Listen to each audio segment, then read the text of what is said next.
Hunter.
Hunter.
Okay, hello, hello, hello.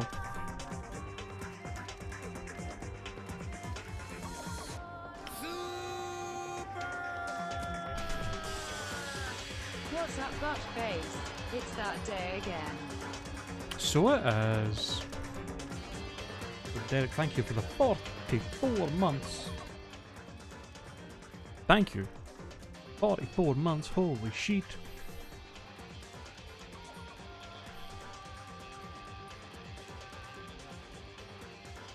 Thank you. Thank you, thank you, thank you.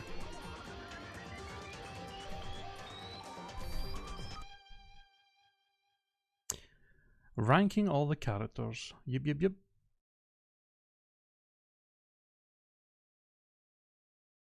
Squints prejudgingly. Listen. These are all my opinions. Therefore, they are 100% correct and factual. Okay?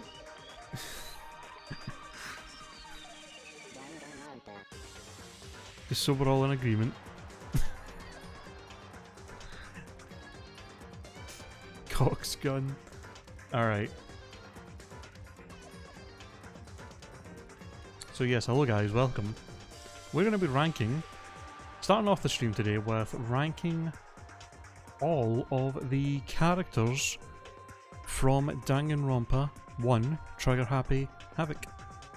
So that includes the 16 students, Monokuma, as well as both personalities of Toko.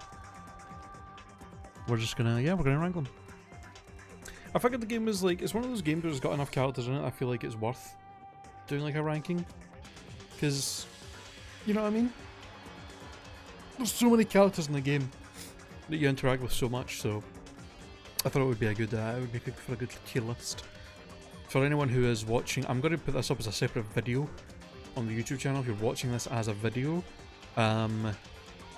Just be aware, I've only played the first Danganronpa game. I literally just finished it on my stream yesterday. So if any of these characters happen to show up in a future game and you may be like, but you don't know the character, they're actually better than that and they don't have that flaw because it gets explained in Danganronpa 3 and I don't care. I haven't played it. These are all going to be based on what I think of the characters after playing the first game. If they show up in later games, and when I play those later games, I will redo the ranking from that game. And maybe they'll go up a tier, maybe they'll go down a tier, depending on what happens if they are in future games. We'll see what happens, but I don't know. I don't know anything about any of the other games because I've not played any of them, and I don't even know if any of the characters do return, but I know the games are apparently linked, and apparently the stories are interlinked, that's all I know, but I don't know if any of the characters do show up, probably they do. But either way, just I don't want to see any comments or anything saying, oh, how dare you put this character in C tier, they're definitely A tier because in this game they do this and that. I don't give a fuck, alright? Just saying. What are you going by? How you like them as people or how you like them as characters? As characters. Like, I mean, if I was going to say, if I was judging them based on if they were real people, a lot of them would be very, very on the bottom tier. Because here's the thing, right? There's some characters in here that you could say were more antagonistic than others. But being antagonistic doesn't necessarily mean, you know, that you dislike them, obviously. So it's completely based on how... The ranking will be based on how... The character's design will be a factor. The character's personality...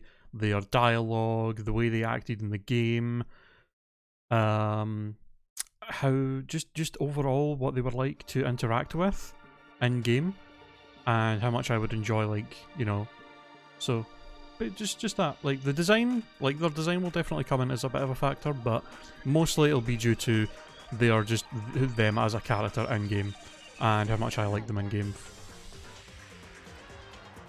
A lot of people can't seem to grasp that you can love a character without liking who they are.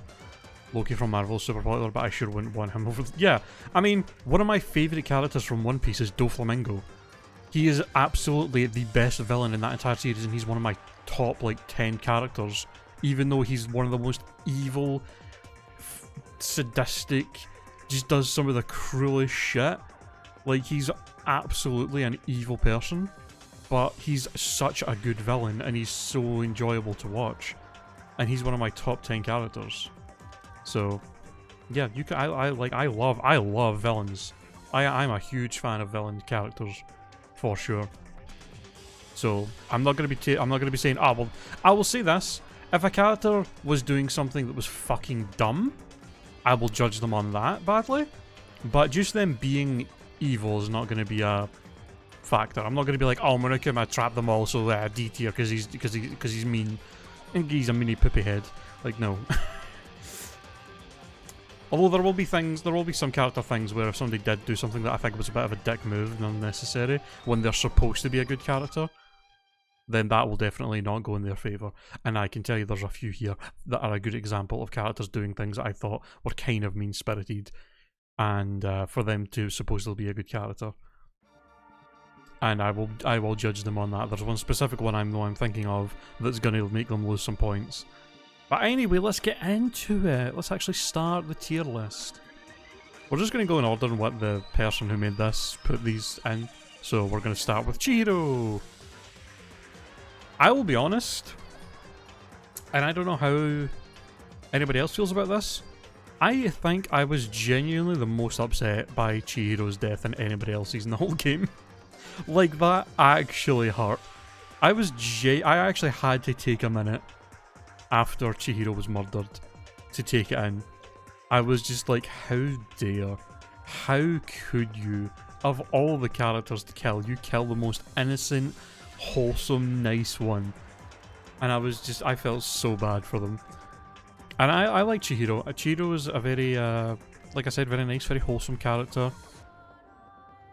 The twist of her actually being a he, actually being a boy dressing as a girl, because they felt bad about constantly being judged for not being strong enough as a male character, was an interesting twist to the character. But I don't think it doesn't really change my opinion of them at all, to be honest. I mean, I like Chihiro a lot. Like I said, they were very wholesome, they were very nice character. I don't know if Alter Ego should have been like a separate character on here or not, because I guess, it was an AI of Chihiro, so basically I'm assuming it acted exactly how Chihiro would have acted in those situations. So, I think Chihiro's an easy A tier. Easy A tier character. Really, really, really like Chihiro. I very much like Chihiro, I would say. I honestly can't think of anything really bad to say about them. I mean, there's nothing that stands out so good about them that I'm like, oh, the S tier easy, but there's nothing really bad about them that I can think of that I didn't like, in all honesty. So, A tier for Chihiro. Okay. Taka.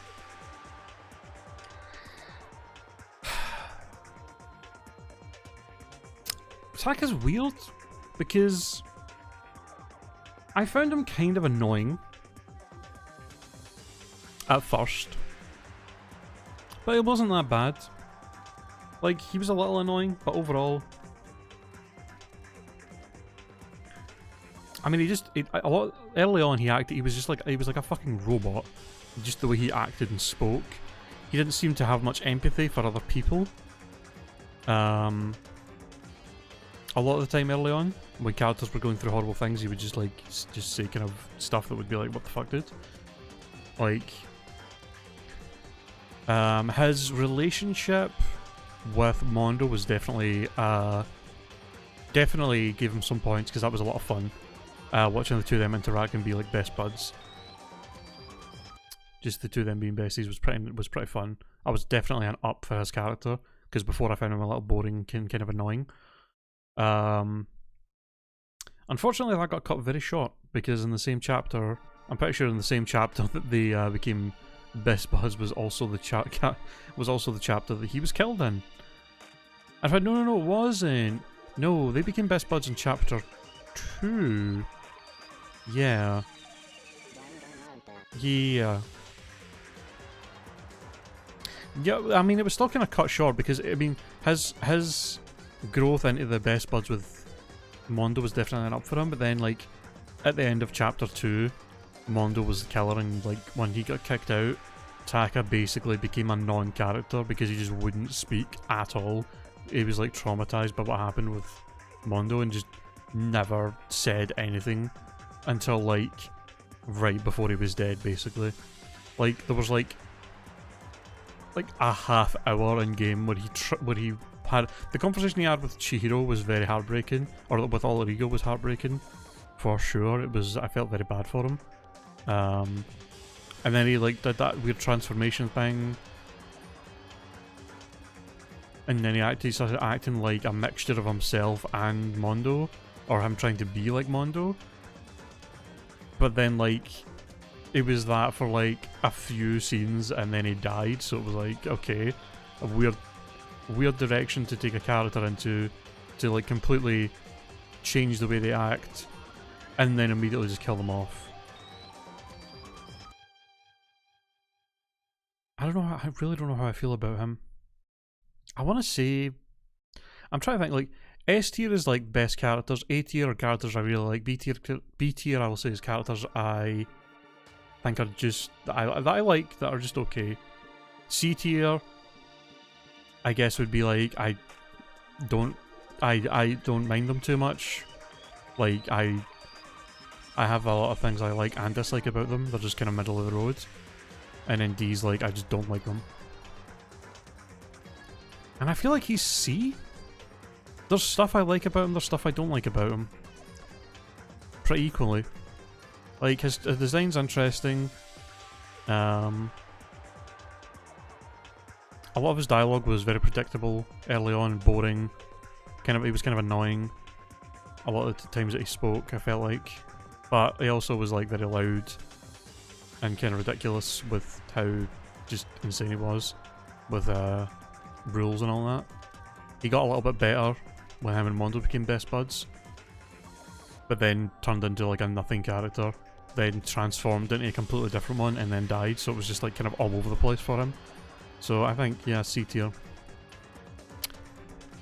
Sayaka was my favourite character up until, you know, she died in the first chapter. I mean, Jesus Christ. Wow. Sayaka.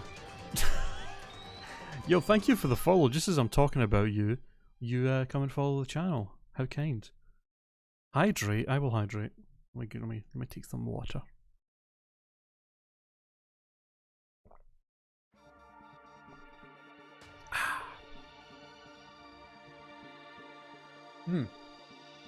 What weird timing. Unless you come in and follow just as I'm talking about Sayaka. So Sayaka was my favourite character in chapter 1 before you know what happened.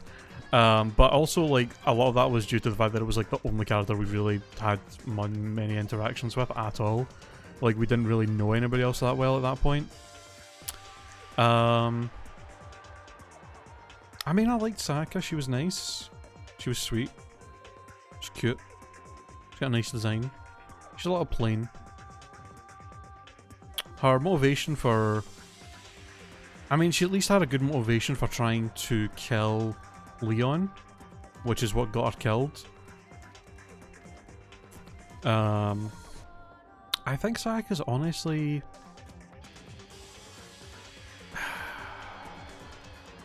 I mean, I can't really think of anything I dislike about her. So I can't really put her in B tier. I don't think. I think she did, yeah, A tier. I think A tier for Sayaka. I can't really think of anything I don't like about her. We didn't really get to know her that well, unfortunately. So she's like bottom A tier, because even though I liked her, we didn't really get too much of a chance to get to know her in game. So... But all the interactions, even though we had very few interactions with her, a lot of the interactions we did have with her were pretty meaningful. Like, they spent a lot of time in chapter 1 developing her and basically getting you attached so that when she died, it would be, it would hurt, I guess. Because she was like the only character you really spent any time with. that wasn't part of like free time. Like if it wasn't free time, she was like the only character you've really spent time with. So yeah, A tier. Sakura.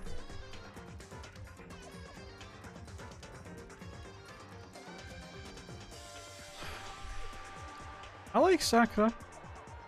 Sakura's really cool. Very, very good character. I like her a lot. She was strong. She didn't take shit. She stood up for what she believed in. She never really did anything... I don't think she really ever did anything that I disliked. Her death was interesting because it was suicide, but you could kind of get where she was coming from with it. And she did so much to help out everybody. Like, fucking... Sakura's S tier, man. S tier. S tier. Sakura's the GOAT. Sakura is the GOAT. She is awesome. I like her a lot. I can't think of anything bad to say about her. Everything she did was awesome.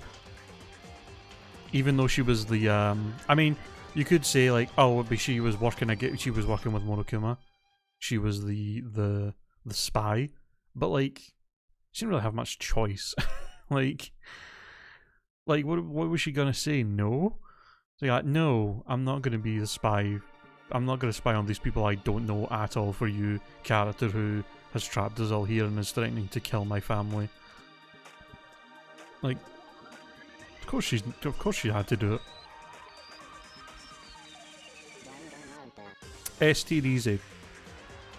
Easy S tier. Alright, next up. We have Hina.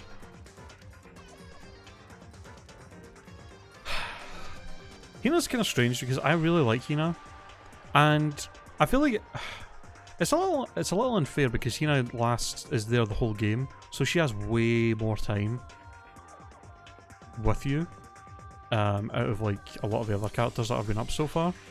Pretty much everybody, she was there more than anybody else. It's currently being tiered.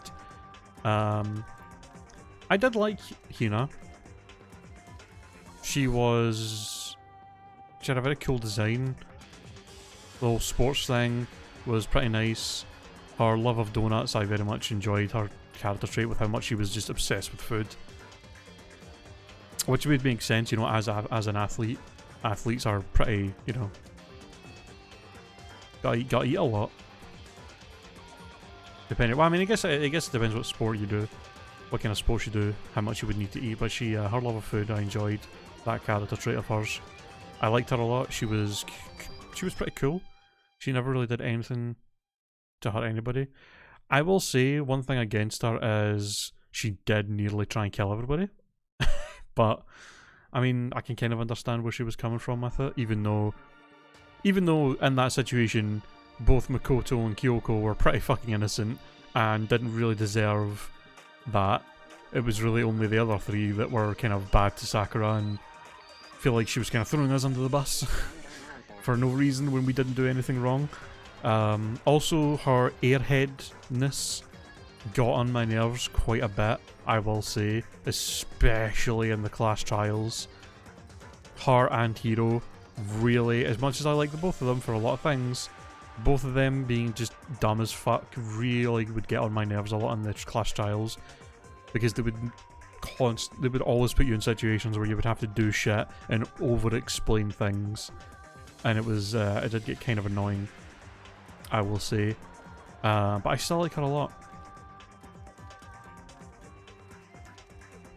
I think she's also A tier.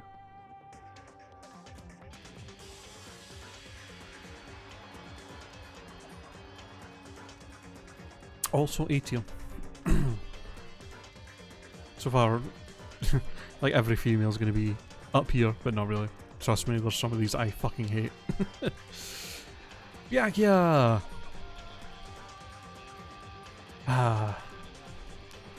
I'm wondering, like, with Byakuya, is Byakuya one of those characters, I wonder, where half of the fandom of Danganronpa, like, really loves the guy, and the other half really fucking hate him? Like, just can't stand him at all. I wonder how, like, the consensus is for him as a character. Because, I mean, he's interesting. He's clearly intelligent.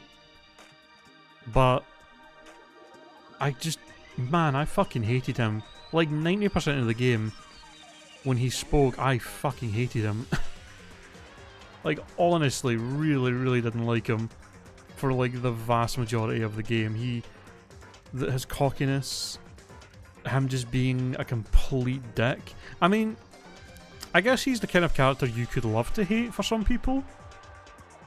And I definitely could get that. Like, I wouldn't tell someone they were dumb. I wouldn't like judge someone for saying they like Byakuya as a character, because he definitely seems like the kind of character you could love to hate. But I found his traits way more annoying than endearing as like being an antagonist. I genuinely did not. Like, I felt like a lot of the things he would say were just unnecessary. Like, it's one thing to be like cocky and be like, oh, I'm the best, I'm better than all of you kind of thing. But like there was a lot of situations where he would just say things that just seemed so unnecessary and out of nowhere. You know what I mean?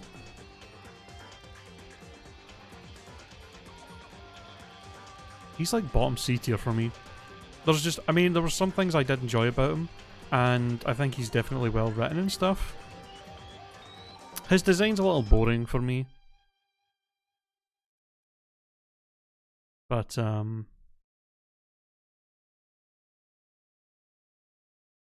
was just way too much about him I didn't like. Like, most interactions with him, I was like, fuck you, dude. It's like, fuck off, I hate you so much. I can definitely understand liking him, but for me, his traits were way more annoying than anything else. Just the way he spoke to you and the way he treated you as the main character, he just annoyed me so much. He was also an incredibly selfish arsehole, which I do not like. I do not like people that are selfish.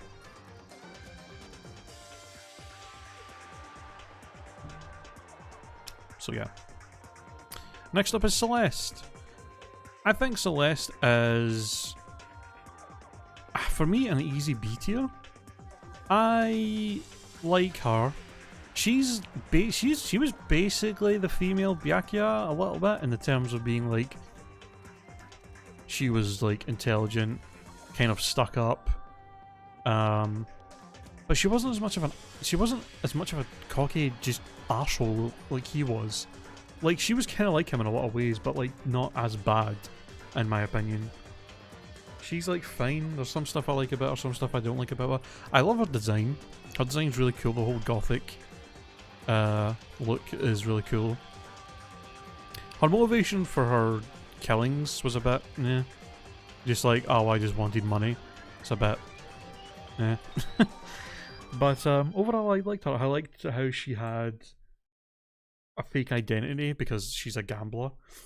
And you can imagine, like, being like the world's best gambler would get you a lot of enemies. So her having like a fake name and stuff makes a lot of sense. And I did enjoy her, like, when you kind of had her in a corner in the trial, how she broke the facade of her fake character that she always plays, which was definitely interesting. She probably had the most elaborate like murder plan of anybody, to be honest. Although I feel like she's the only person that really planned. Was she the only person that really planned? Like, actually had a plan for her murder?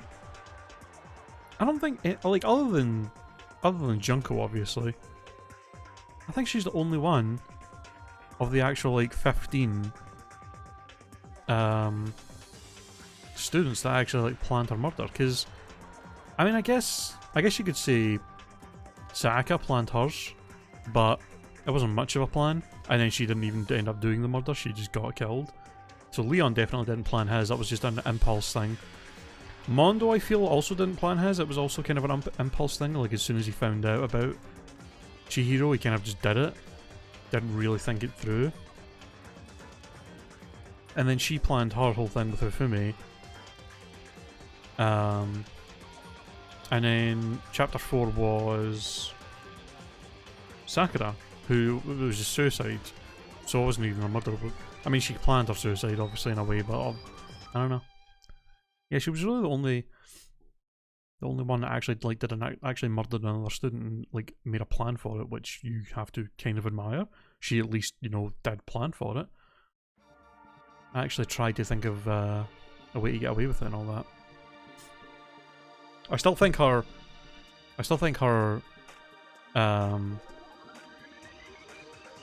I gotta say, that was definitely the dumbest.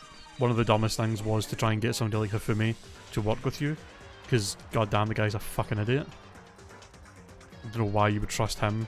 I mean, Taka seems way more reliable. I mean, she could have went for Taka or Hifumi to work with in that situation, and I feel like Taka would have been definitely way more. I don't know. I felt like he could get things done a lot better, to be honest. But I don't know. I think B tier easy for her. Okay, this is. What's her name? I honestly forgot her name. Ikuru, something. Junko's sister, the other despair, that we really basically didn't get to ever meet because she died. She was in the very start of the game during the first chapter. We basically didn't know her at all because she was pretending to be Junko, so she wasn't even herself. Then she died, and that was it. And then the only other information we know about her was reading stuff about her. So, I'm putting her in D tier just because we basically don't know fucking anything about her. Like, I don't know. We don't know the character. She was barely a character, to be honest. So, Toko. Okay, these two. Toko is D tier. I cannot stand her, at all. Her entire. Would you even call it tsundere? Not really. What is it? Is it tsundere? Her whole thing where she's constantly like. She's constantly accuses people. I don't know. Her whole thing of constantly accusing people of thinking she's disgusting and not liking her and all that. Like, that could be endearing if it wasn't the only thing she ever said, for the most part. Like, her entire dialogue is either her being like, oh, you hate me, you think I'm disgusting, or her saying some insanely sexual, creepy as fuck thing out of nowhere. And it's just, there's honestly nothing I like about her. Honestly, nothing. I'm gonna put her below the non-character. I fucking hate her. She is so infuriating. I think there was a lot of moments in the game where she was saying something and I would just skip her dialogue. And like, I would half read it and see where it was going, and I would just skip it and be like, I just don't even want to read this shit, because it's just some deprived, just disgusting like comments that she's making that has no bearing on the actual conversation that was taking place in the game. I honestly hated her. Possibly the worst character. Well, actually, no. Not, well, maybe tied for worst character, maybe. Spoilers, somebody else will be going in D tier easily. No, Genocide Jill is different. I mean, she shares some similarities with Toko. I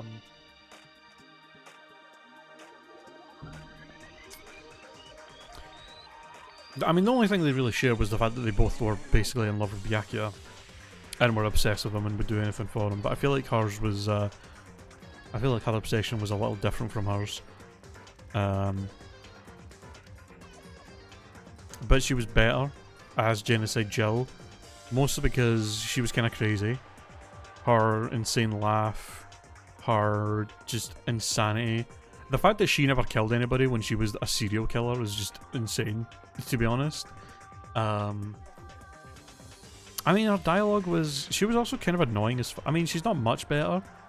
She's bottom C tier, but I like her better than her. I definitely like Byakuya better than her, and Taka better than her, but she's better than this, at least. She was at least... I mean, she was at least tolerable when she spoke when she would actually speak and like say stuff for the most part. but I still would usually avoid talking to her for like most of the game. I don't think I ever spent any free time with Toko or Genocide Jill, which I guess it would mostly just be Toko you would do it with. I don't think I ever took any free time with her. I think she was maybe one of the only characters. In fact, she was the only character that lasted as long as she did that I just never spent any time with. So, yeah, bottom of C tier for sure. Hifumi. Also going in D tier. I absolutely hate him in every way. There's absolutely nothing about him that I liked. He was disgusting, would say creepy stuff, would say really fucking cringy stuff. There's nothing about him that I like. Just the exact same as Toko, there's just nothing about either of these characters that I like. Both of them were so insufferable. So insufferable. Every single time they spoke, I would just be like, oh, I'm ready to cringe on whatever weird shit they're about to say. So, yeah, that's just easy. Both of them are just D tier, to be honest. You know what? I'm going to put you up to there, because you don't belong in the same category as these two. Even though you're mostly a non-character, a little bit of thing we do know about you still is better than whatever these two fuckers were.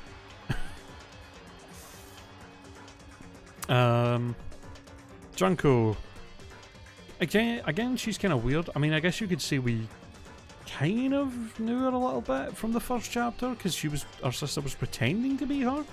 But she also said that she killed her because she was doing a bad job at that. Like, was one of the reasons she killed her, so I guess maybe she wasn't doing a good enough job to really be like that.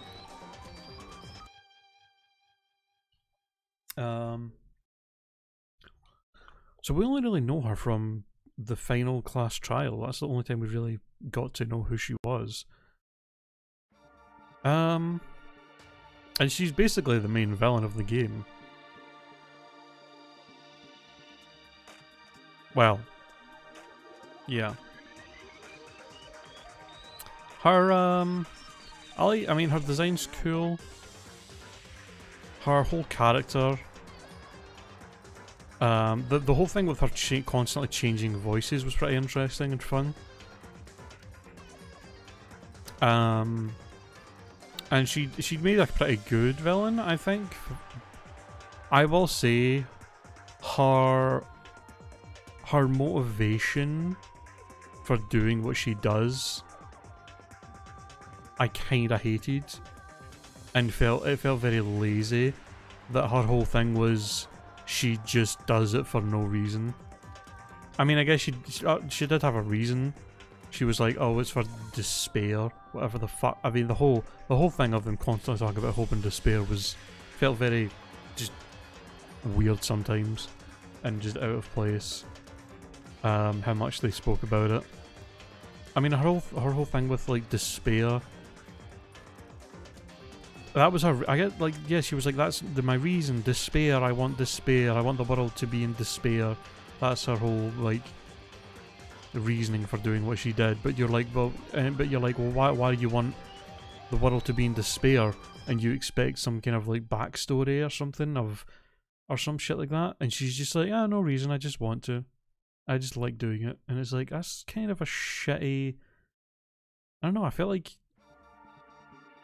it would have been nice to have an actual like backstory of some kind for her, you know? To have her to have at least some kind of good reason for doing what she's doing, instead of it just being, oh, I just like it.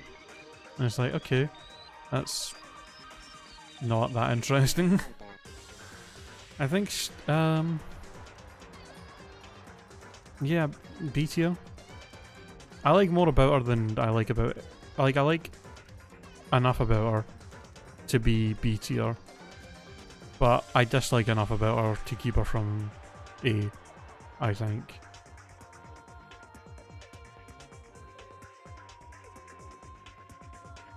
Give her a... Yeah, like if they gave her a 2019 Joker backstory, she'd be the best.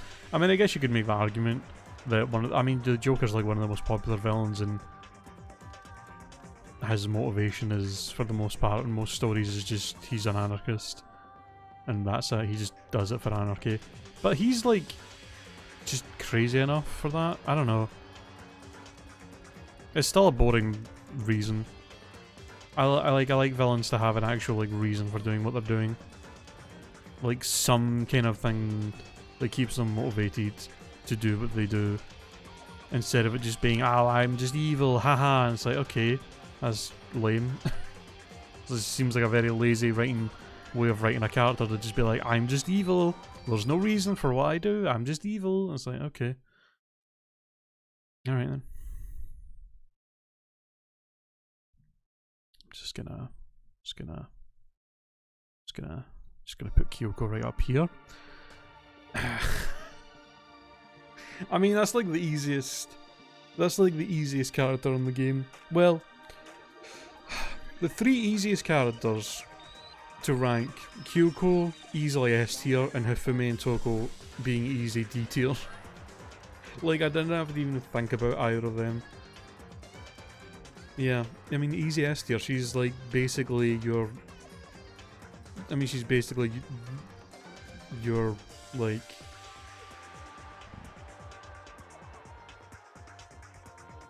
What do you call it? She's basically your support character for the whole game. Well, not for the whole game. She doesn't really start being like that until like chapter 3, I think? Or 2? It's like the end of 2 or chapter 3. I think it's 3. I don't remember. But she's best. Best character. She is interesting. Her design's really cool. A lot of mystery about her. She had a lot of motivations. She had, you know, drive. She was intelligent, but she wasn't a cocky dickhead about it like some people. Yeah, I can't really think of anything I dislike about her. And you spend the most time with her out of any character in the game probably, so you actually get attached to her way more than anybody else, which gives her a bit of an unfair advantage, I would say, but she's definitely, she's just the best. Her and Sakura, top tier best girls. For sure. Leon. Leon is strange. Because I liked Leon. I liked Leon in the first chapter. The whole baseball thing with him was kind of interesting because it was like he loved baseball, but well, no, he was the best baseball player, but he didn't like it. He was just naturally so good at it, but just didn't really actually enjoy the game, which I thought was interesting because like every other character like kind of loves the thing that they're the best at. That's what they do the best. But he was just like, yeah, I'm the best baseball player, but I just don't even like baseball. I was like, oh, okay. I don't know, I liked his design, he was pretty cool. You know, we didn't really get to know him too much, so I can't really rank him that high, because I mean, there's not much to go on. I would say he's probably bottom of B tier. He's fine. He's fine. Leon is fine. I mean, he killed Saka, but also, you know, she kind of started it. But also he could have, like, you know, he did have a chance to walk away from it and not kill her. So, but I think he's still fine. I still think Leon's fine. B tier. He's alright. Makoto's kind of weird, because I feel like he's kind of... I mean, he's not a blank slate character, really. But he feels a little like that. He doesn't have much character. I mean, I guess he does. There was definitely a lot of situations where he would say things that I disagreed with. So he wasn't really a blank slate, I guess. How do I feel about Makoto? His constant... I'll say this. His whole like very stereotypical main character thing of I'm so average, I'm not good at anything, I'm so average, why would anybody pick me for this? Oh, I'm so average. That really annoys me. That's such a trope that I'm just so fucking tired of that I see. The whole I'm average thing is just it's just so boring. But I feel like he doesn't, it's really only the first couple of chapters that's kind of, like a prevalent character trait. After that, he doesn't really come up that much, I don't think, of him, like, talking like that about himself, which is nice. I mean, he's fine. Makoto's fine as a main character. He's alright. I didn't love him as a main character. I didn't, you know.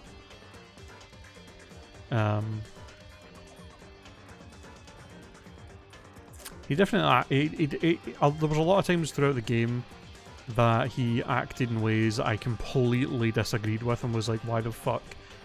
Why is he like doing that? I think one of the main ones was, I think one of the main things that actually annoyed me about the game and the story was when he finds out about Sakura being the spy, and then Kyoko realizes that you're like have something on your mind because you're thinking about that, and she asks you about it, and you like she asks you about it, and the character's like, oh, I don't know if I should tell her because I don't know everything about the situation yet and all this. And then the game gives you a choice to tell Kyoko or not. And I was like, you know, I can get where Makoto's coming from with not wanting to tell her, but I think we should tell her because we can trust her. Like, she's very trustworthy. She's clearly not she's not a person that runs on her emotions. She's not gonna just like hear that Sak is the spy and immediately go and tell everybody and freak out and be like, oh my god, we have to kill her right now or get rid of her or blah blah blah. She would be like, oh, you, like, if you explained what you saw, she would be like, oh, interesting, let's try and figure out what's happening, and then she would help you like figure out what was happening. But she didn't. But Makoto didn't even think, like, he was just like, no, I can't tell her. And then she got mad. Reasonable. I mean, I feel like she did take it a bit far with how bad she was with him, a little bit, to be honest. But she got understandably upset about that, especially because, like, the chapter before that, you have a whole conversation with her where Makoto's all like, oh, you should trust me, we're friends, you have to trust friends, come on, tell me this thing that you're not telling me, we're friends, aren't we, you need to trust me. Like, that was a whole thing they had. And then right after that, she's like, oh, you have something on your mind, what is it? And he's like, oh, I can't tell you. And it's like, bruh. You fucking hypocrite. So that annoyed me. And also, I think there was a moment when she was upset with him, and he literally was like, why is she so upset? And I'm like, dude, are you serious? But he's fine. Like, that was like the only real part of the game that I think that was the only part of the game where he did something that I really actually was like pissed about, where I was like, Makoto, what the fuck? Like, you're acting like an idiot right now, like you're just being a kind of a dick right now. But for the most part, he's fine. He's like bottom of A tier. That was really the only thing I disliked about it.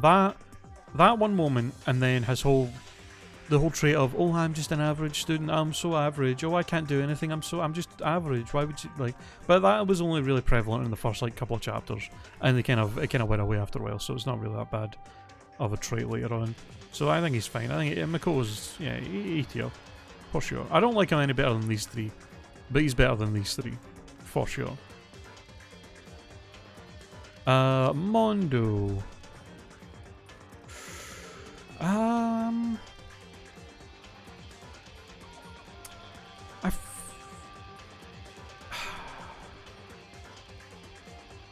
Yeah, he's like B tier again. He's a little better than Leon. I liked him. And anger issues, for sure. Was kind of way too emotional. Definitely had an issue with his. Definitely had a big ego, and had that kind of masculinity complex, where if anything threatened him being manly, he would like freak the fuck out and get like overly angry about it, which I don't really like. I think is a fucking stupid way to act. But like, he was fun. Even though he did kill Chihiro, who's like one of my favourite characters, he did have somewhat of a good motivation for it. Like, his whole reasoning for doing it was somewhat understandable in a way. Like, he didn't do it out of revenge or hatred or anything like that. It was... I kind of got where he was coming from, even though you shouldn't. Killing someone out like that is just dumb, but I could kind of get where he was coming from with it, at least. I don't know. He's fine. He's fine. I like some stuff about him, dislike some stuff about him. We at least got to know him a little bit better than, like, Leon, so I think that puts him up a little bit more.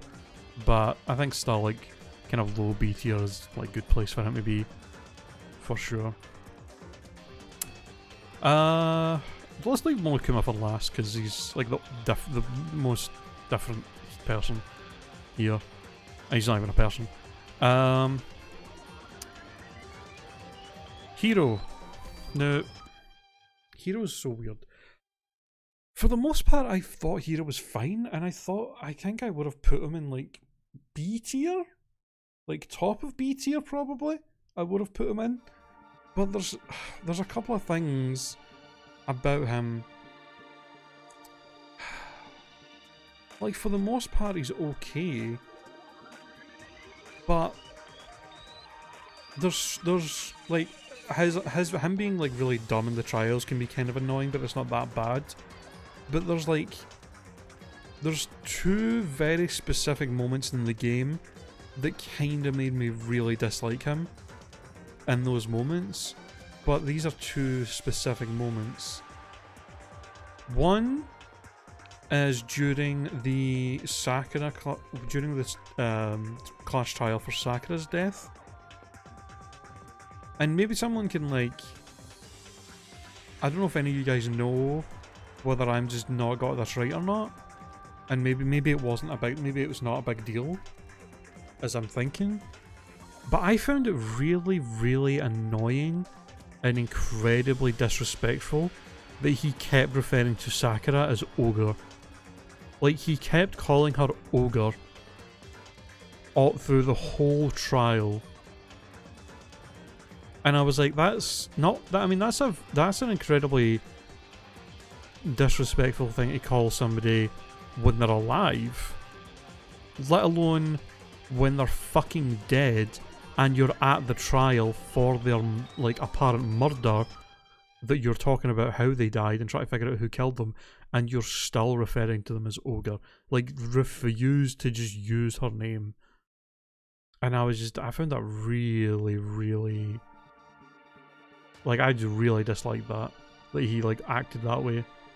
I was just kind of like... Yeah, I just found it really... a really mean-spirited thing to do, just be like that. Now, I don't know if I just misremember. Maybe was there a point in the game where he called her Ogre and she didn't mind it? Like, she didn't care, or she maybe even liked the nickname? I don't remember. I honestly don't, and if it did, then fair enough. But in the moment, I don't feel like I remember that being a thing. And I just thought him constantly calling her Ogre was incredibly, yeah, just really, really disrespectful. And I really didn't like him for it. Outside of that, when was it? Oh, I think it was chapter 5. I think it was chapter 5. In chapter 5, when Kyoko comes back, or Kyoko appears for the class trial when she was, like, missing the whole time. And then you go into the trial and you literally have to spend time in the trial refuting Hiro, like, having to prove to Hiro that she's not a ghost. That whole thing was the most infuriating, just the dumbest shit. It was such a waste of time. And the fact that it was an actual part of the game that I had to play through was just so infuriating. The fact that I even had to do that. And it just made me really lose a lot of respect for him as a person. I was just like, dude, come on. But, like, outside of those two moments, I really hated him. And there was a lot of moments where he just was really, really dumb that I just got a bit annoying. But like other than that, like it wasn't too bad for the most part. When you would speak to him and stuff, he was fine. It was at least interesting. His whole clairvoyance thing was pretty funny. I mean, I think for the most part, he was mostly comic relief a lot of the time, just the way he like acted and like reacted to stuff. I think I would have put him. He would have been here if it wasn't for those moments, especially the ghost thing. I really found that infuriating. But I think due to those things, I think I gotta put him like. I think I gotta put him like there. It goes down a bit for me,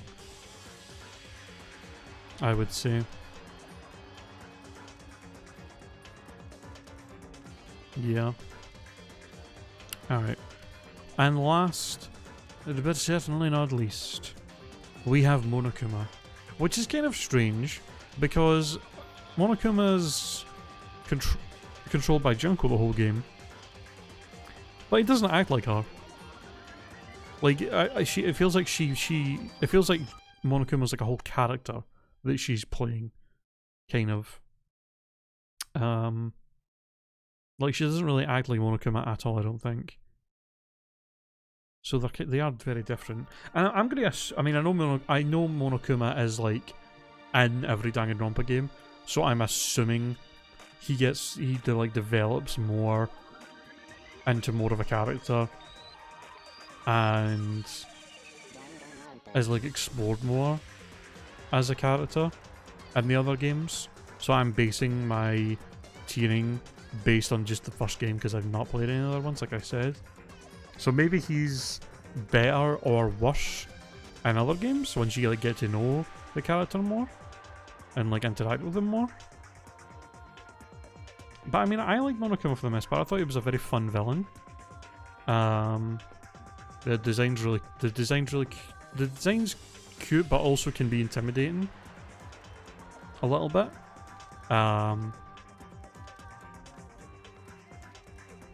He's very interesting as a character for sure. Fun villain.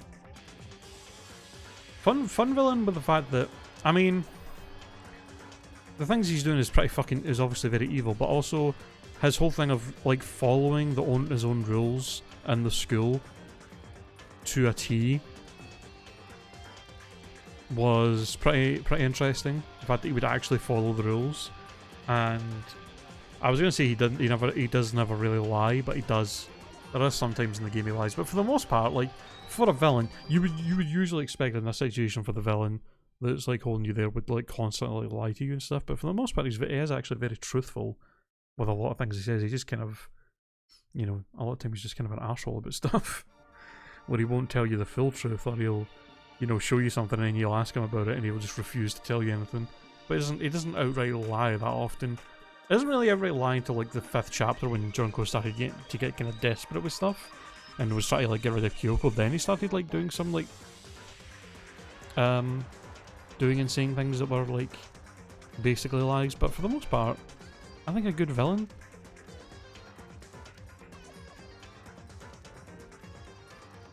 I think I'll put him in A tier.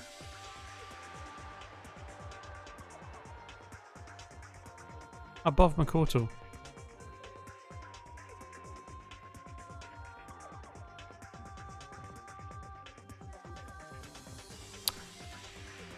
Alright, now, looking at the list, is there anything I want to change? I'm just going to look through the list real quick and see if there's any like final changes I want to make with moving anybody. And then that'll be the list.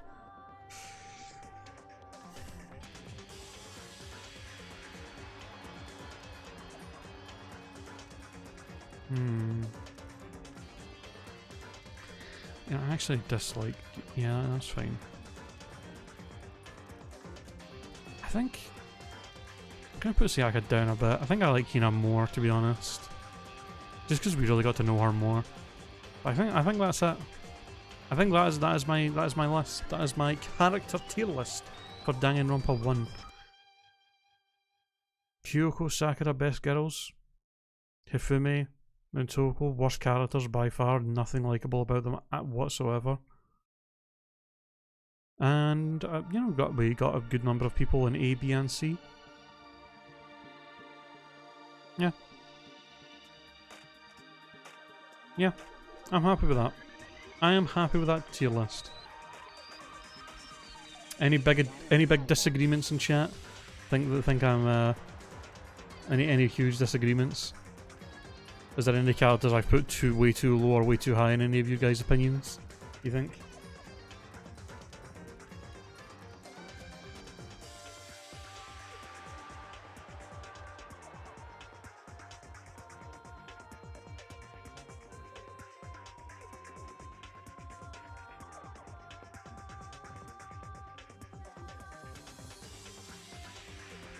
Seems good. Yeah. Nice.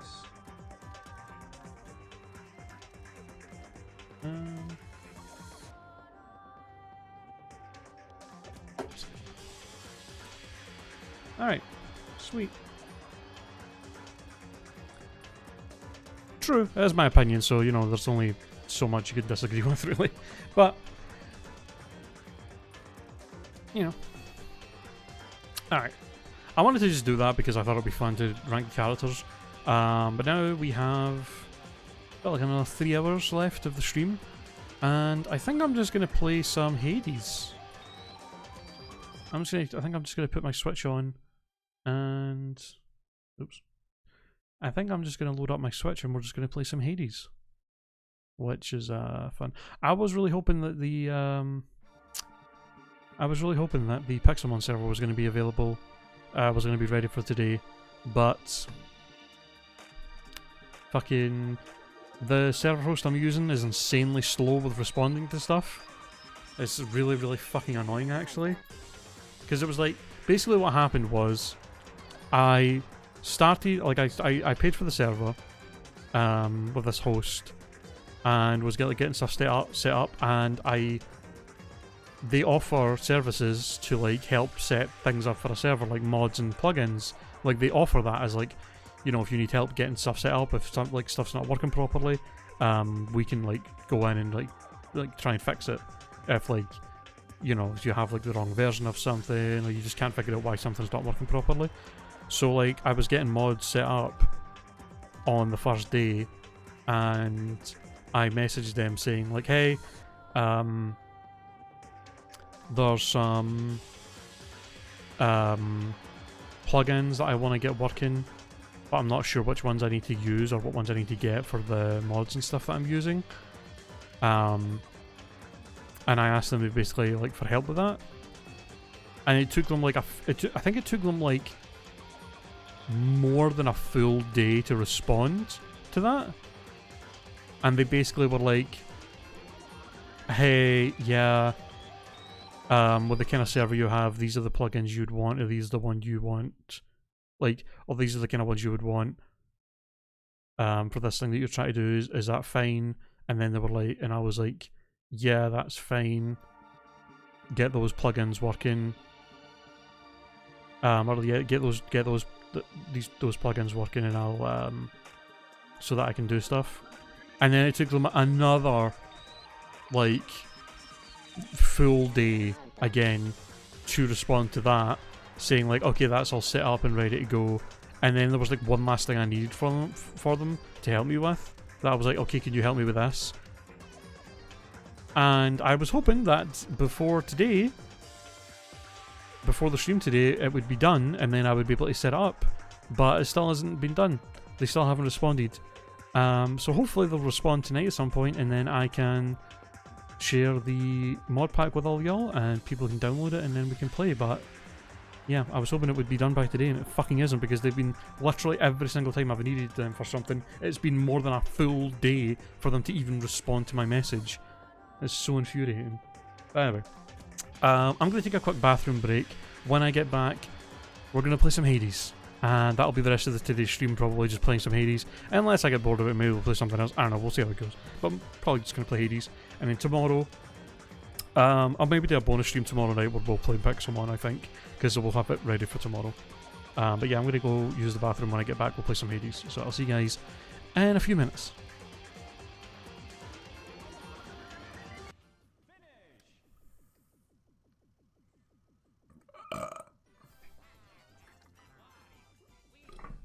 Ah. How the fuck did I end up in last place? What's happening? It's hard to keep track of what's going on in the game when I have to drink so much. By the way, just as see you guys now. If you don't go to certain subreddits and you don't follow certain people on Twitter, you can usually avoid shit like that. But on YouTube, no. There's literally no way to avoid it. You either have to wait until you finish the game before you watch any content on it on YouTube, just so nothing gets recommended to you, or you're just gonna end up getting something spoiled for you. Like just. Ugh. Oh god. Gotta grab something. That's not the right thing that I wanted.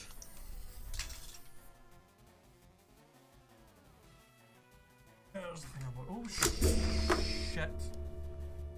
Ah. Fuck. Hold on.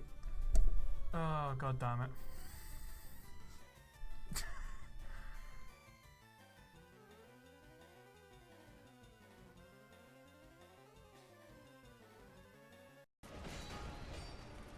Fuck.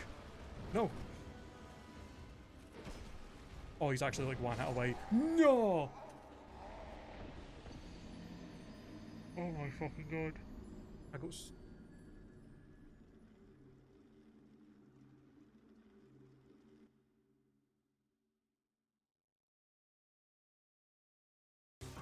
yeah, this is going to be an interesting fight.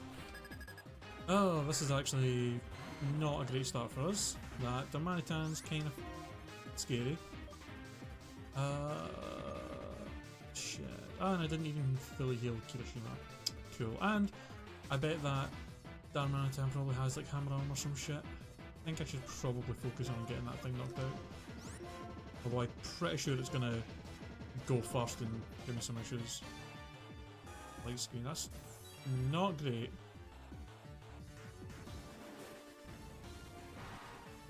Please tell me you can tank this Gunzor. Ah, okay. Brilliant.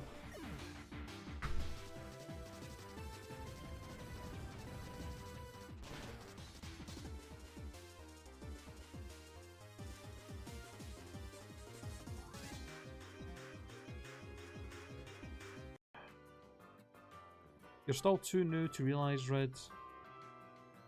Shut the fuck up, Derek. Swear to God. I'm sick of your shit. Alright? Get it stopped. Cunt. Or I'll fucking remove that mod status for you. Don't think I won't. I'm fucking good. I hope it hurts to laugh, you son of a bitch. Oh shit. What? She's focused on me, Cooper Kid. Keep shooting her.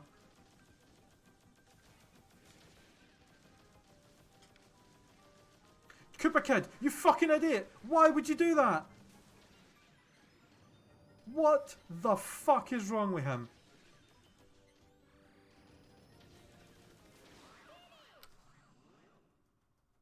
I'm literally circling the map the entire time she's trying to go back behind the counter. I want to know how much it is for a chicken coop. You bitch! Get back here and do your job. I cannot believe you right now. What the fuck? I know she shuts at 5, but what the fuck? I came over here to find out how much a chicken coop costs and she's just like, see you later. Oh my god. That's so rude. You're not even at quitting time yet. It's like 4:30. You lazy prick. I've got to grab my shit from the chest in here. Oh. I forgot I didn't have my boots on because they're in the chest, so I didn't bounce. Whoops.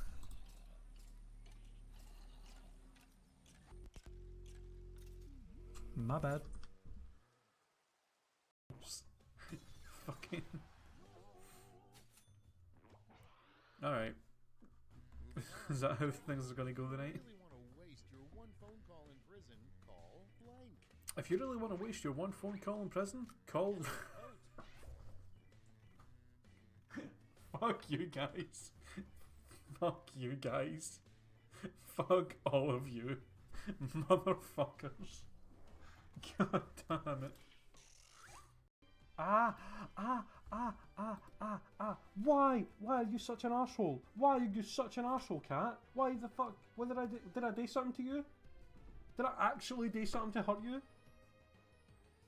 Just as context of why the fuck I just freaked out there, by the way. You know when cats are like sitting and they go to stretch, so they like put their like claws out like that and stretch, and like they actually like bring their claws out and like dig it into like the floor. She literally just did that on my leg.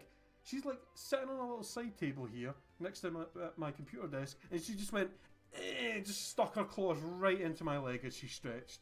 What the fuck? You're such a dickhead. Fuck off. God damn it. Fuck you, bitch. Alright, well, I guess we'll just try and find our way out. And then maybe come back if there's more trainers we want to fight. Get out the way, execute, my god. Execute, fuck off. Let me by, you asshole. I can't even battle you to get you out of my way. Oh my god. Oh my god. Please move. Just move to the side like a little bit so I can get by. Oh, there we go. Oh, is this the exit? Oh, thank god. Oh, sweet. No. Oh god. I'm pretty sure the damage we've done with wing attacks shouldn't be enough to one-shot us if he... Oh god. Can I still not switch? Fuck me. Okay.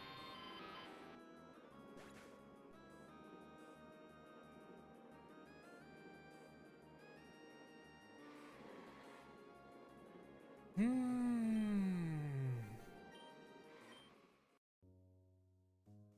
can't believe that just happened. Listen, Derek's not. I don't think Derek's here right now because he's not said anything. Nobody fucking tell him that just happened, because he will be way too happy about that and will rub it in my fucking face.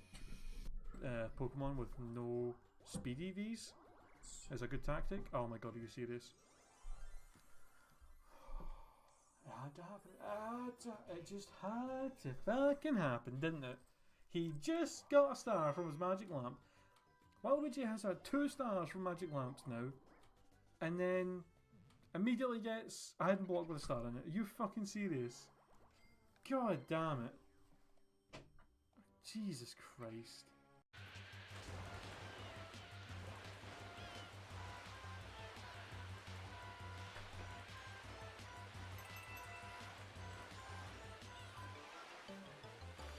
No! No, that was the end! Goal! It said goal! I touched it! Come on! Oh, fucking what? It said goal, it couldn't have like glitched and just gave me that. I actually touched the fucking end. That's a rare occasion where you can somehow see goal and game over on the screen at the same time.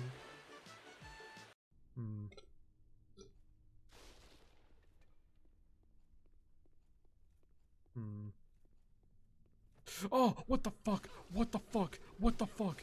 What the fuck? That is not okay. Jesus Christ.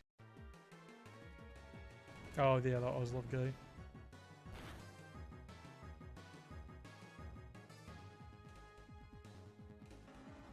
What just happened? I looked away for a second. What the fuck just happened?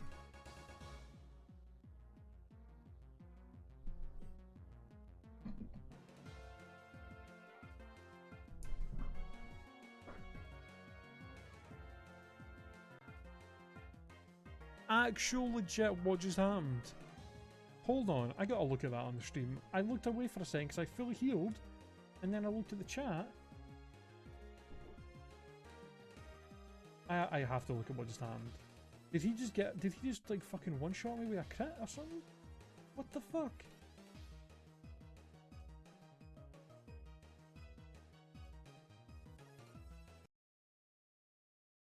Okay.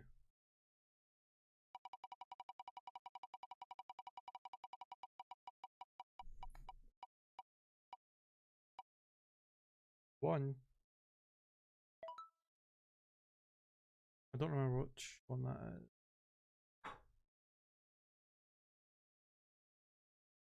Oh, my Master Ball! Oh no! I have the Master Ball! Oh, son of a bitch! I was really hoping to catch one of the legendary birds with that so that we could get some legendary tokens.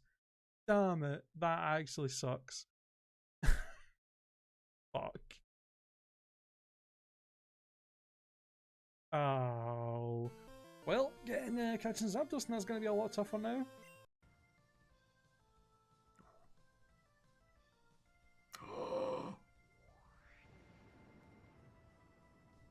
And the crit!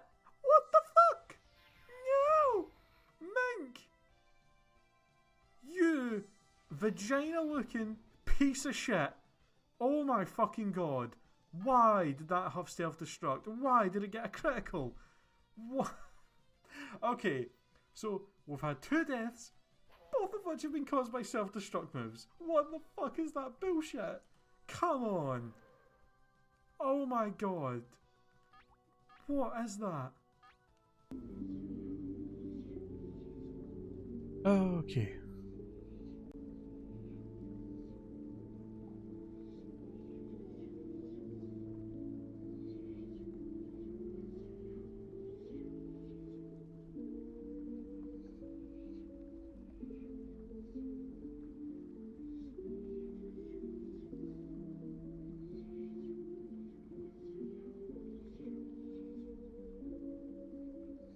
I'm back with some Hades.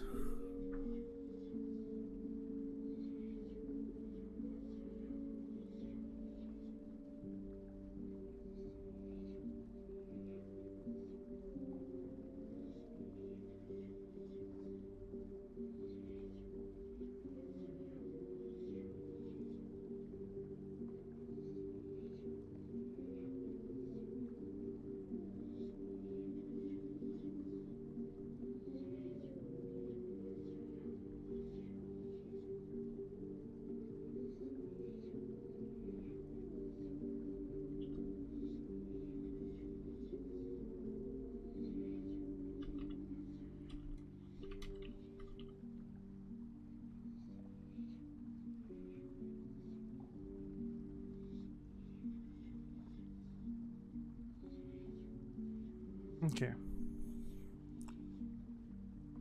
I haven't actually played Hades in a few weeks, so I might be a wee bit rusty.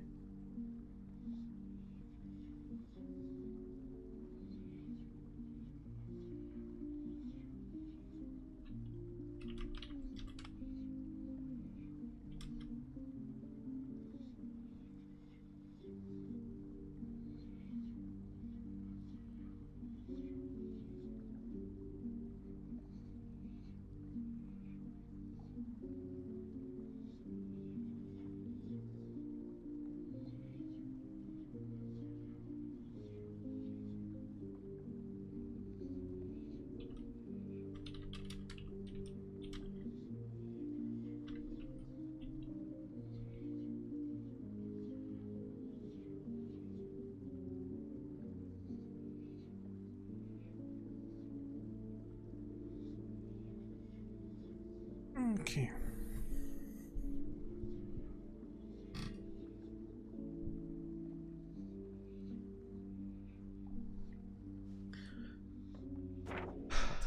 So there's still some stuff in the fated list that I need to get done.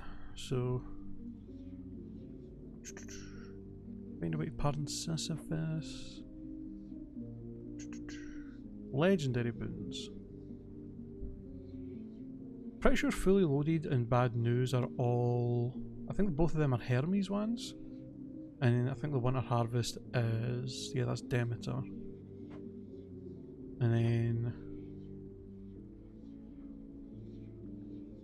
Reach the surface with the hidden aspect of Malform. We can do that now, I guess. And then I think the rest of these are all Daedalus Hammer enhancements. So.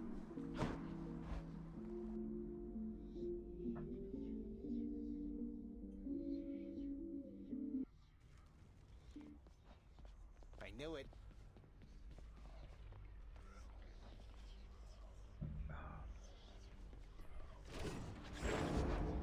You are as multifaceted as anyone I know. Actually, forget. How does this work? Gilgamesh?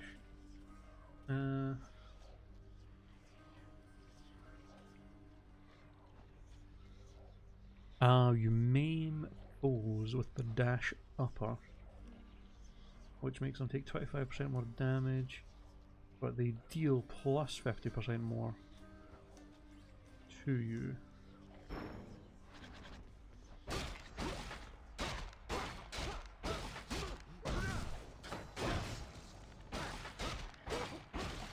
Yeah, alright.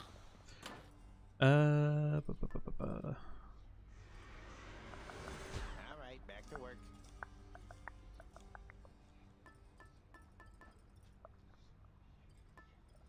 Should I try and do the try and get the Demeter? Could try and get the Demeter legendary, but that I've not got yet as well.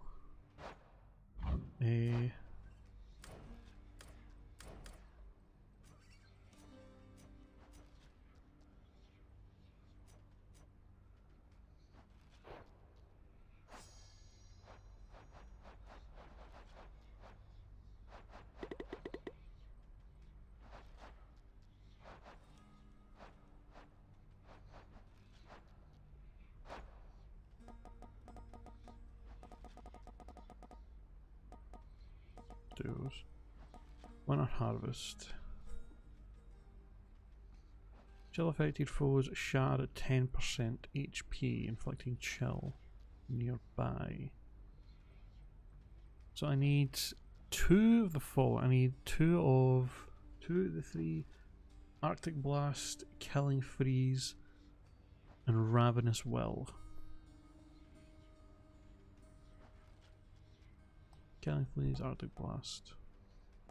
So Ravenous Will is the take 10% less damage with no cast. Applying 10 stacks of chill causes blast, and when all foes are chill. Oh, when all foes are chill afflicted, they are 10%. Okay, so I'm gonna need like Frost Strike or Flourish or something first to be able to get access to like these 2. Okay. Okay.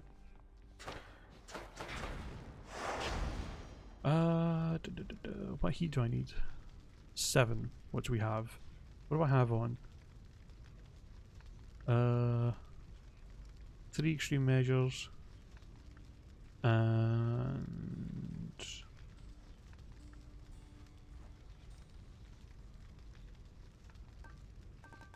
what is this one?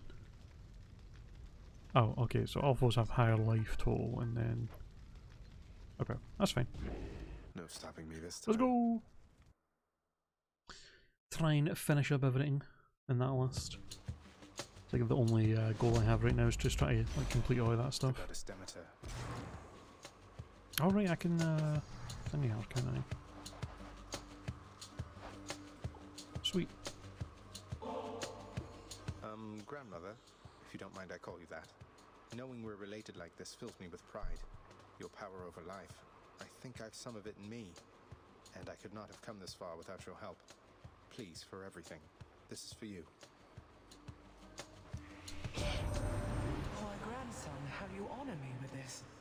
I am so very grateful that we've met and that you're you, if that makes any sense at all.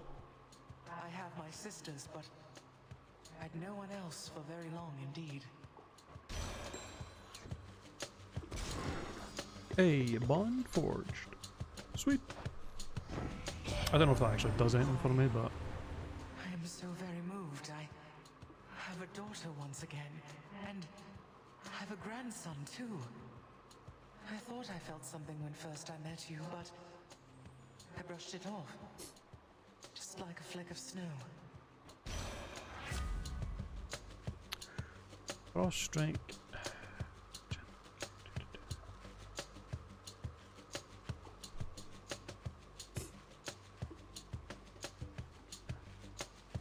Hey John. For a second there I thought you were... For a second there I thought that message said happy birthday and I was about to say, mate, it's not my birthday. But happy Thursday, thanks man. How you doing? Can't chat for long today, but wanted to say, hey, thanks man, appreciate that. Unfortunately I was trying to get the Pixelmon server up the day actually, but didn't work out. Should be able to get it up for tomorrow though, because there's still a few more things I need to like just get working.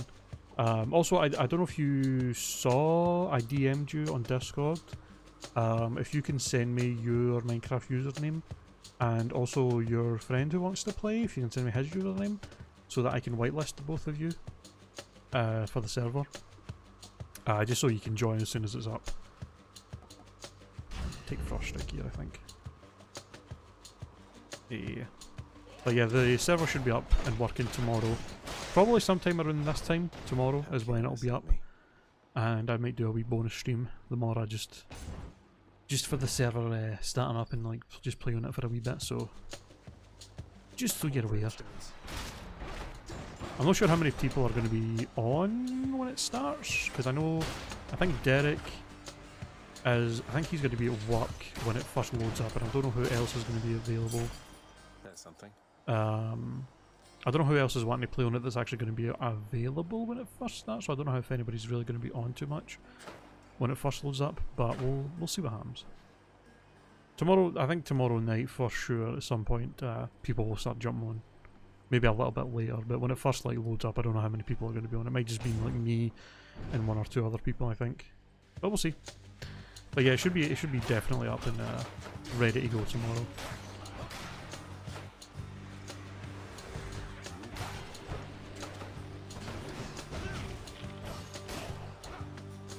Yeah, it's going to be a lot of fun. We played, I've done a few Minecraft servers with like my community before, and we've done Pixelmon before, but the last time we did Pixelmon was a different mod pack called Generations.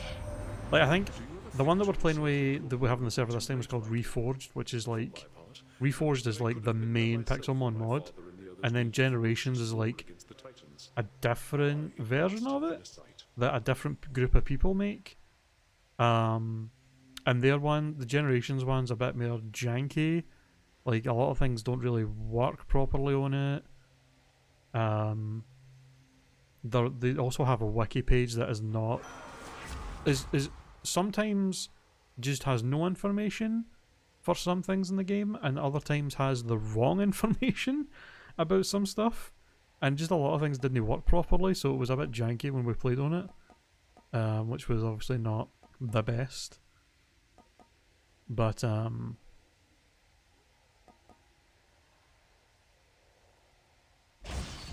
know, this time we're playing with Reforged, which is a lot better. So it should be a lot of fun. And there's a bunch of other little side mods on there as well that to make things a bit better. What? Sure.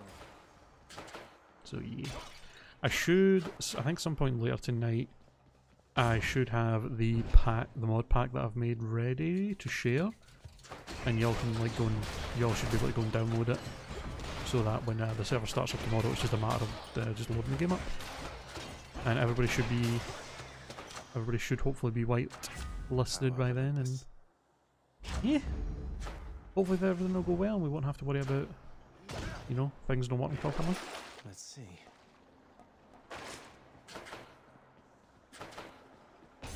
One of the weird things as well, when we played on the server before we Pixelmon, Surprise. I tried to make it so that keep inventory was on, so that if people died they wouldn't lose any of their items. Just because like the main part of Pixelmon is obviously the whole Pokemon side of it. You know, it's not really about survival. So like dying in some dumb way and losing your items just kind of is an inconvenience. So like usually for like mods like this, I'll be like, I will just have keep inventory on, so people can just like die without having to worry about losing like important shit that they've got.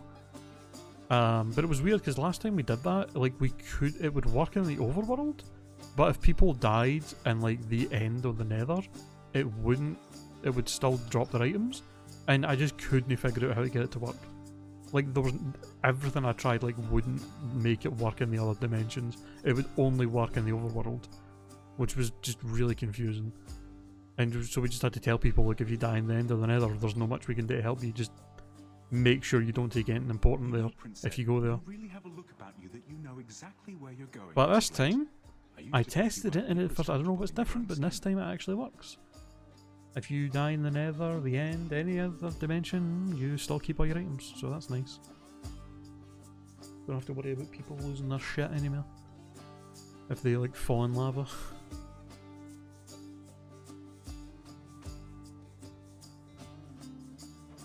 Well, you were right.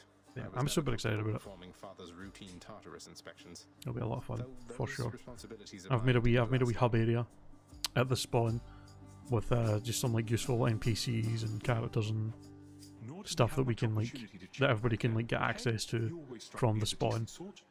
Wasn't accustomed to your father's hench people. Didn't want to like spawn into a world and there's like nothing there. Like, didn't want to spawn into a world and there isn't even like a Pokemon Center like anywhere near us to actually like use, because that would just be infuriating. So yeah, I made a wee spawn area with some useful stuff for us to use when the world first starts up. Boldy, please accept this humble offering. Well, I've been getting shit to this boulder for a while and it's never given me anything in return. I think it's a waste of my nectar. oh, this place.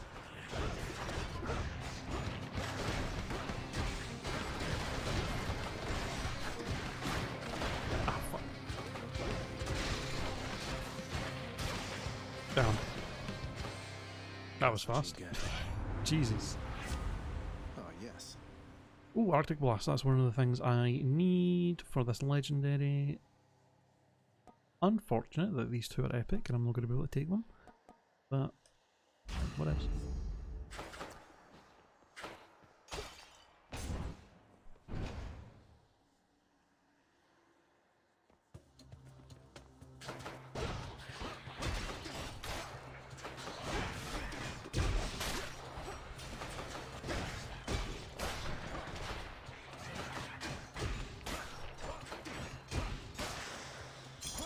Over there.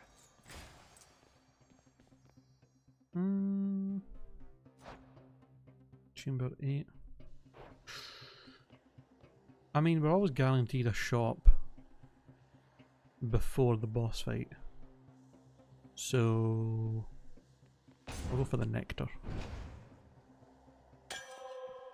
Oh, sweet. Found two.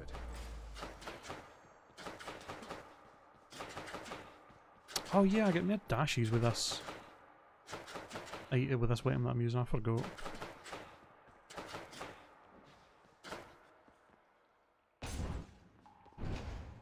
Useful.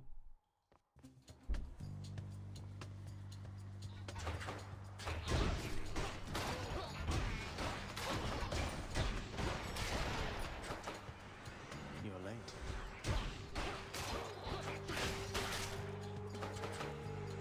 Ow.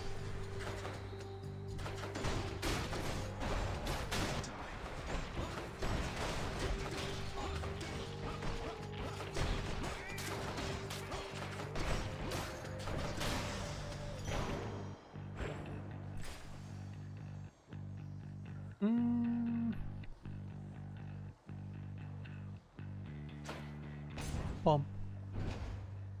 Pa pa pa pom.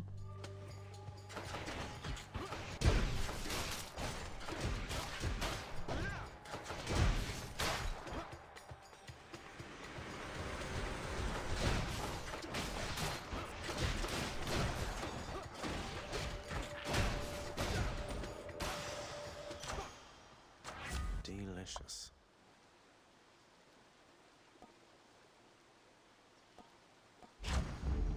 Powered up. Chaos. Well, definitely want a chaos over either of those two, to be Might as honest. well. Although getting a chaos that's going to be an effect for the first boss fight is going to be potentially worrying. I have to remember this is going to probably be in effect during the first boss fight. Whatever this, She once was full of warmth, you know. But lately, as I understand, she is more prone to taking it away. that is true. She's a cold bitch. Let's see. Face 50% more foes, gain 95, but basically double money. Dash has less range, special deals more damage, or take more damage from traps, but to gain more darkness and gems.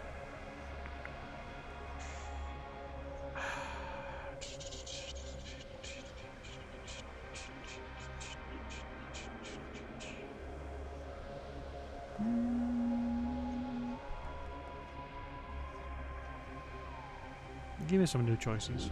How about a different set of choices? Cast, that lose HP, get more money. Then foes turned failable, attack those 36 more.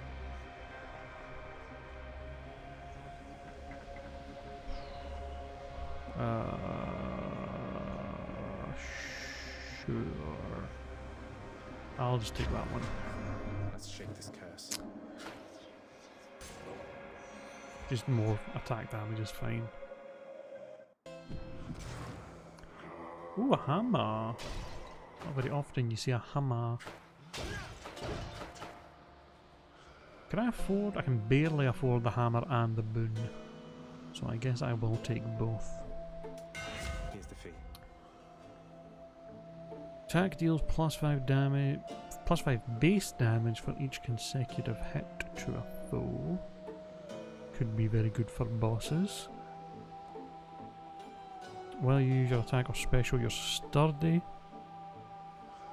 Whenever your special slays foes, restore 2% HP.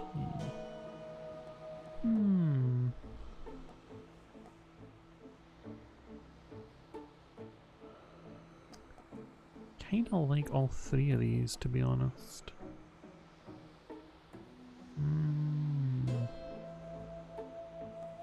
None of them are new ones as well. I think there's still like one more hammer upgrade I need for the fists, but none of these are new.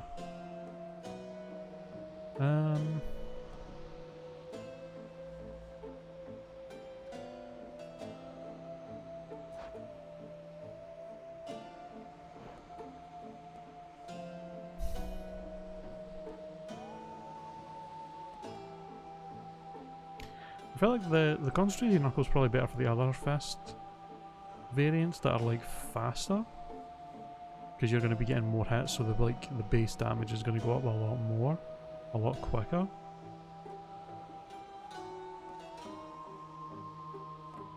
The colossal knuckle could be nice because I'm going to be having have enemies be maimed, so if I have the sturdy as well, that kind of takes away from that a bit. Which would be nice. Just makes the minus effect, or the negative part of using these fists, be less. Yeah, sure. Tuned up. Ooh. Again, more HP when I pick up Nectar and receive one right now. Let's 40% less damage, take 15% less damage, or take 15% less damage at 40% HP. Or the Festive Fog, trippy shot.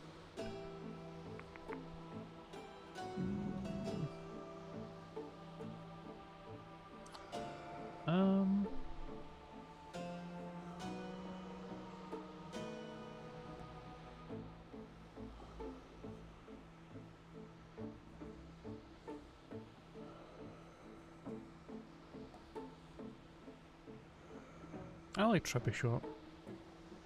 As far as casts go, it's a good Cheers, cast, in my opinion.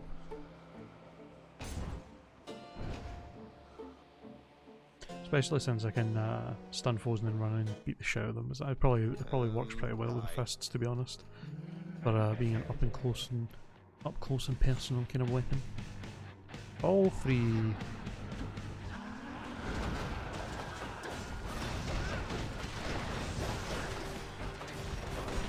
took a fuck ton of damage there, didn't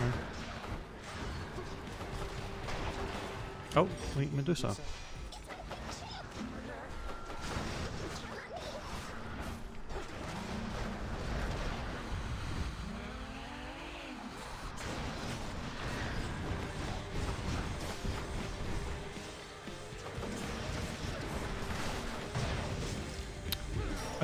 Apparently, was I even that low? I'm taking a lot of damage.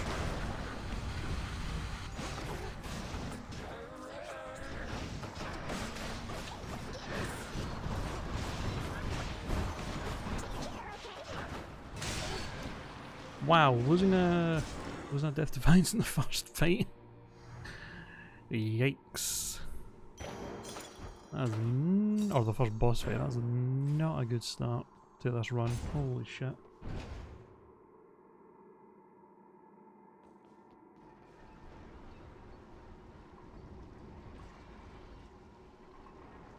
Off to Asphodel.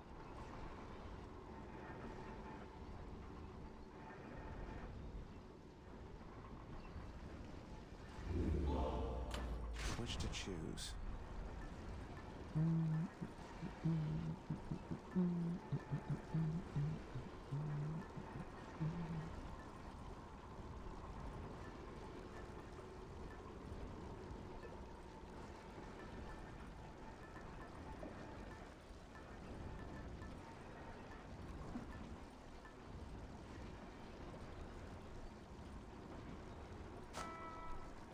Palm blossom. Yes. Should help. Closer to the surface.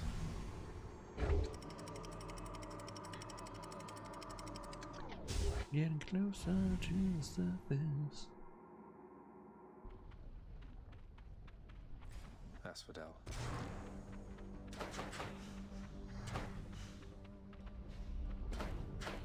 This place has definitely seen better days. Or nights. Yeah, definitely could use a health upgrade, so that's a good start. A little low in the old HP, only 115. Come on, you. Next.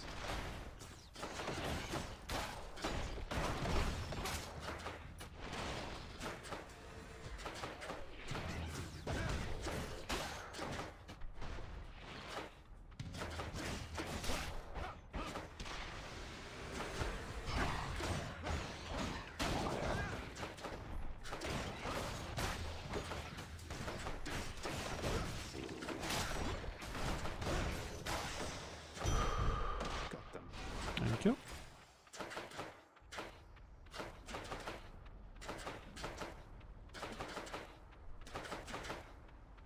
Gem, key, darkness. Bruh.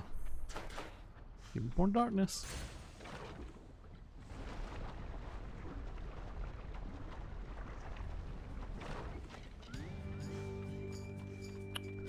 I only have 7 heat, so I'm not going to be able to use that Infernal Trove.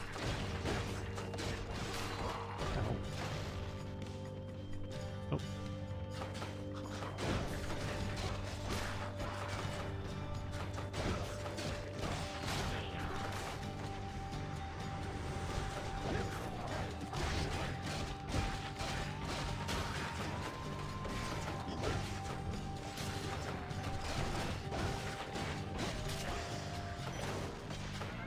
The curse of chaos has been lifted. Nice. Oh, money. Ooh. Double boons. Enemies. Would be nice. Don't have any money, so there's no point in going to the shop.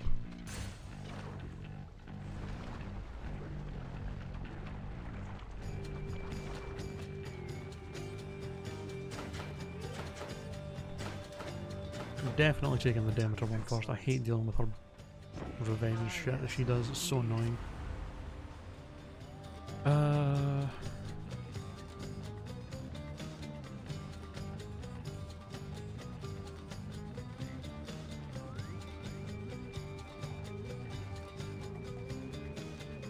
God, I actually am forgetting which boons.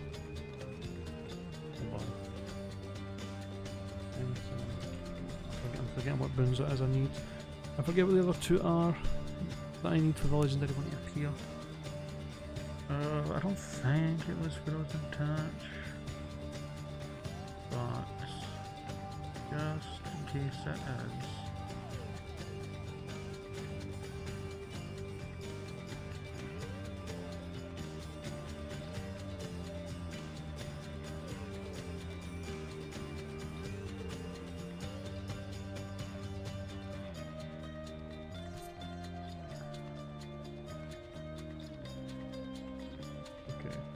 No, yeah, it's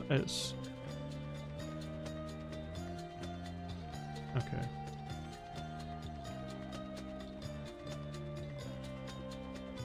What's the one I have? Arctic Blast. Okay, Killing Freeze and Raven as well. So let's try and give me some new ones. How about a different set of choices? Hey, there's Killing Freeze. Rare Crop is so good though. I mean, it's a good one to get early on. Every 3 encounters getting random. 2 of my boons getting an up in rarity? Rarity is nice, but I want to get this legendary just done. So we'll take Killing Freeze. Just so we can get this legendary boon done. My temper I shall keep in check, but only barely. Aye, alright, Ares. Didn't ask.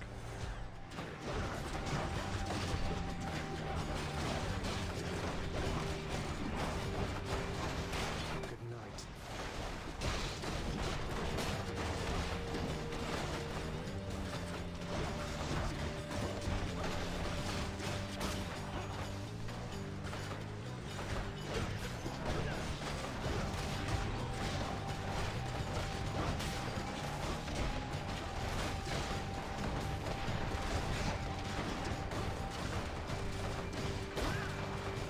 Who the hell else is still alive? Hello?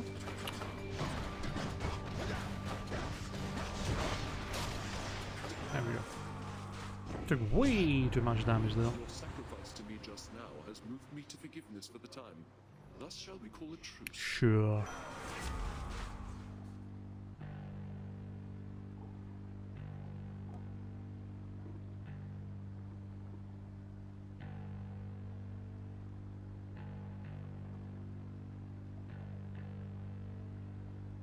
Sure. Violence. Oh. Money. Definitely going to take that. That does not belong to you. It does not belong to you. Come and get it.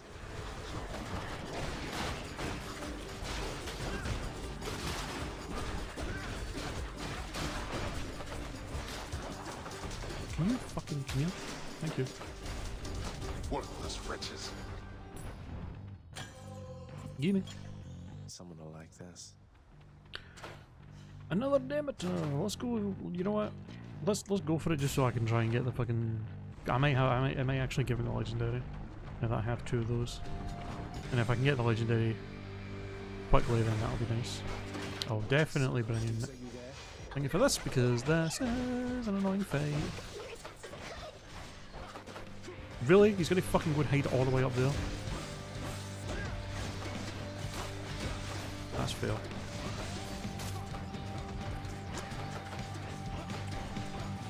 Get rid of the goddamn. Yeah, can I just like stand over the lava and stuff when I have the weapon that needs me to be right up in your face? Really fucking great that. No hard feelings. Oh. I do. Cast blast an area with freezing festive fog and inflicts chill. Not what I want though, I was looking for the legendary. I'm gonna try. What else we got? You know what, give me the Raven as well, because then I have all 3 of the things that I need for it, instead of 2 of them, and then maybe there'll be a higher chance that it will appear. Sure. Another Chaos? I've already used a Death Defiance, and I'm pretty low on HP. I don't think that's really worth the risk. 20.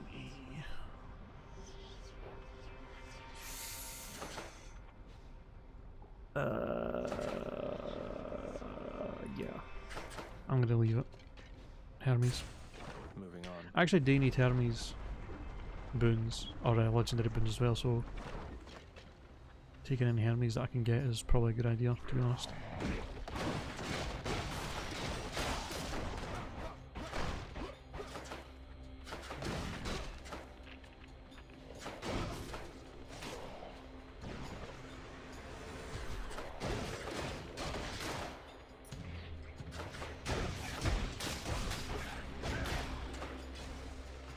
So close.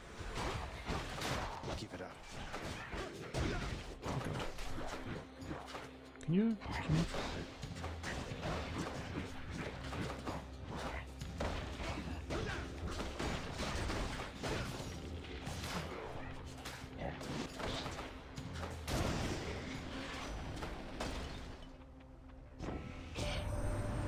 tell you, cuz, that was a real something of a feast back at your place. A little awkward having to pretend we just met, but hey, I'm an Olympian, means I can posture with the best of them. Good times, cuz. Glad it all worked out. Same, buddy. Buddy old pal.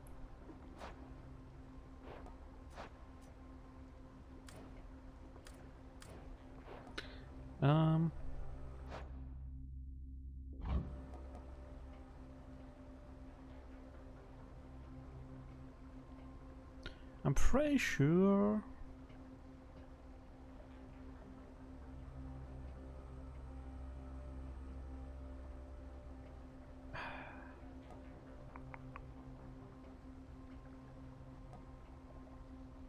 I'm going to be dashing a lot, so I'll take a quick recovery. I'm pretty sure the two legendary boons I need with Hammer both to do with... Oh, nice. Let's go for this. I think both of them are to do with casting. So, if he offers me any boons that to do with the like fast cast stuff and that, I should definitely take them.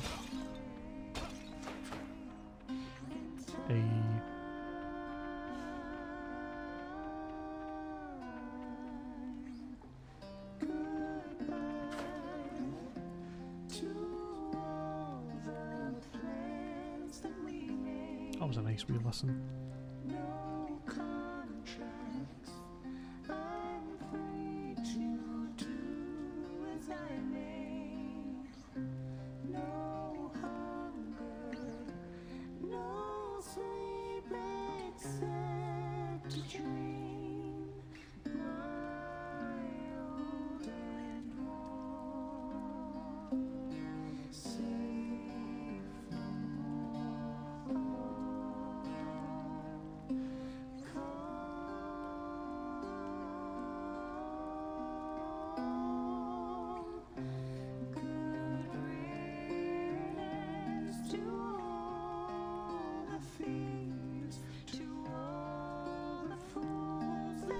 Guess what we've been up to lately, huh? Now, if you'll excuse us. Oh, well, excuse me for being so rude as to interrupt you. Oh my god.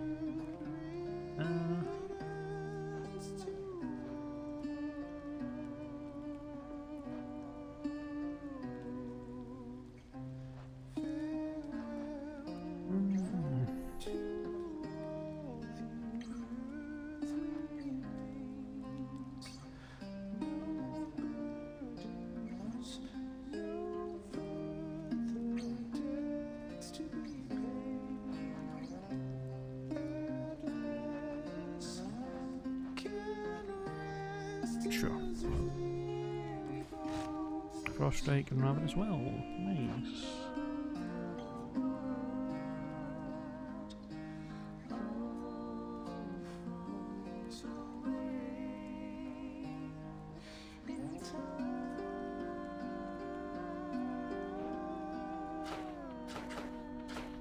And there's a shop. Take care. Careful, hon. I will be. I desperately need HP right now. Please have some HP for me to buy. Buddy old pal, buddy old pal, buddy old pal. Wow, you have literally nothing for HP. Couldn't even have the HP upgrade? At least? No? I'll pay for that.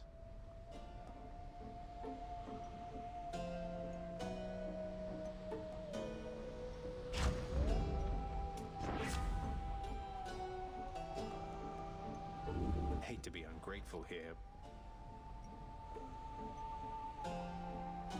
Passion dash? Sure.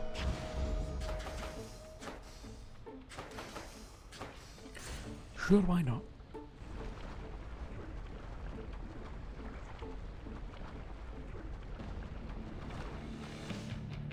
Lonely, wonderful to see you once again.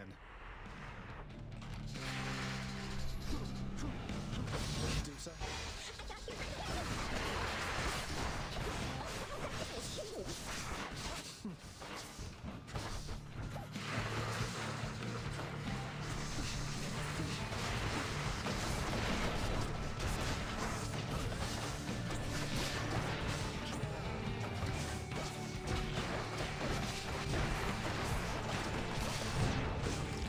Oh my god, really? There's 2 death defiances.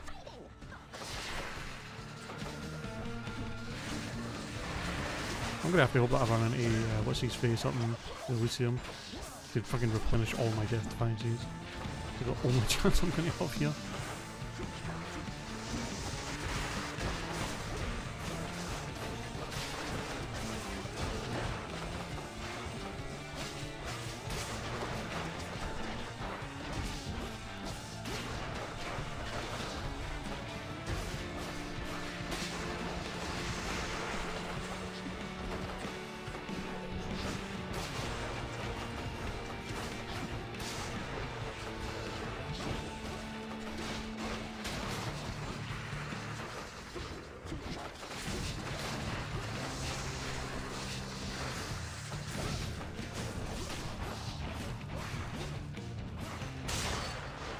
I'm dealing a lot of damage, but I'm also taking a lot. A bit of a glass cannon. Don't have a lot of HP, I'm taking quite a lot of damage. Fuck it. Really? Not ideal. Not an ideal situation we're in right now. If I could at least get You surpassed my Hydra. to the surface. I sure did, Father. With a weapon so that I can get that done and get the legendary boon that I'm after with Demeter, then I'll be happy at least. We'll have to win the run. But I would like to at least get those 2 things done. I'll keep the Palm Blossom. I'll try and wait to take the Lucky Tooth until we actually get finished with Elysium. Do I have any else for sale? No. Don't really have anything to buy.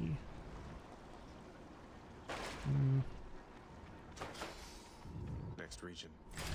Pretty sure if I get one more Demeter boon, I should be almost guaranteed to get the legendary at this point. Pleasant temperature.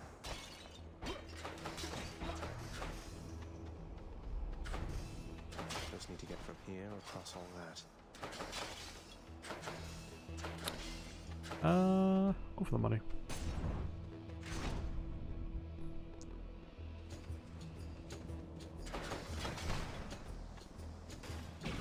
Ow.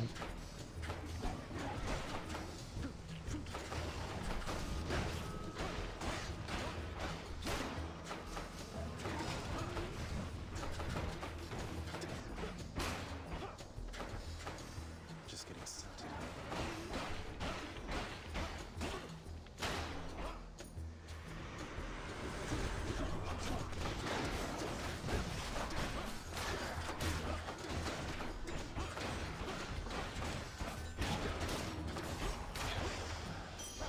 Look what I Nice. found. That went pretty well.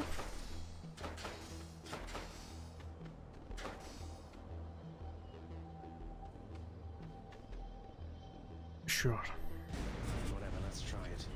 Try and get more money. Remain And then I'll probably go for the health upgrade because I'm desperate need for HP. You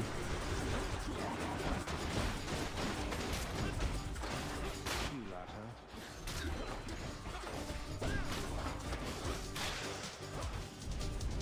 Ah, that's enough. Nice.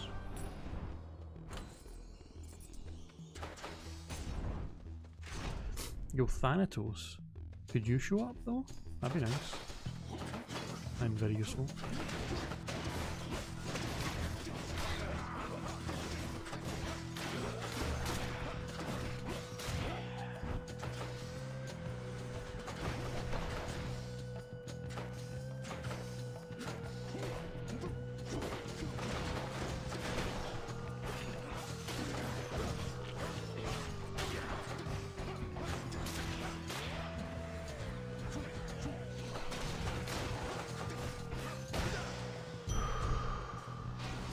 I like it. Yum. Not really looking for a chaos gate right now. More HP.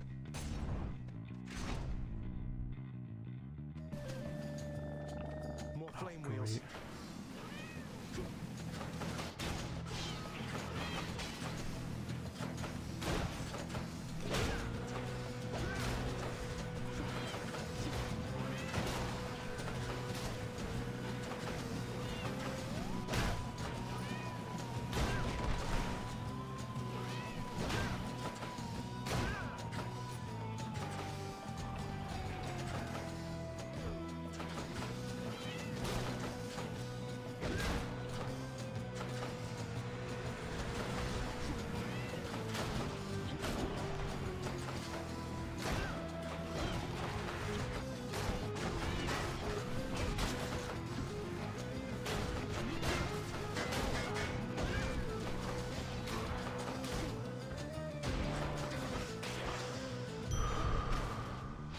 She'll keep me going. Hold on. Gotta let my roommate's cat out of my room again.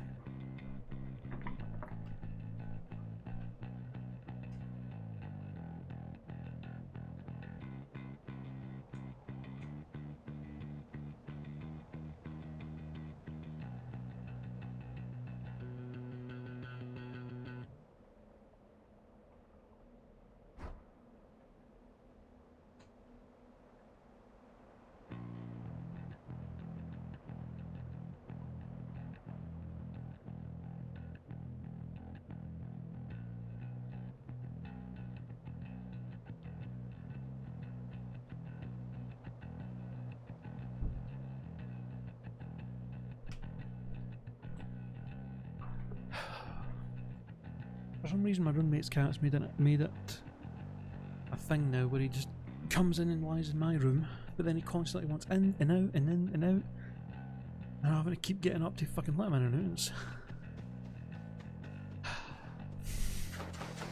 Oh, you're my cat.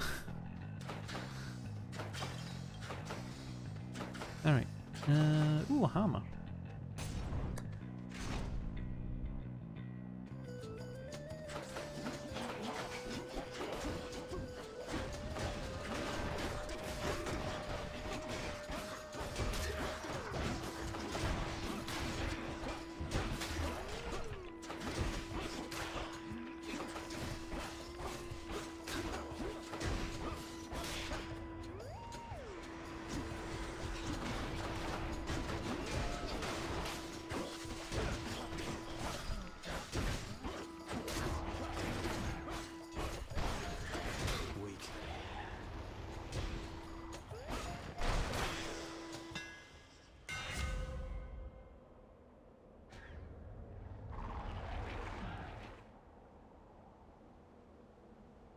Yes.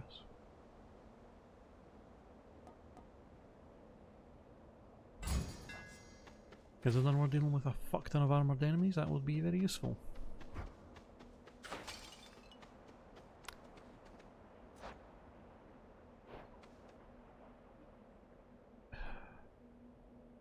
Yeah, fuck it.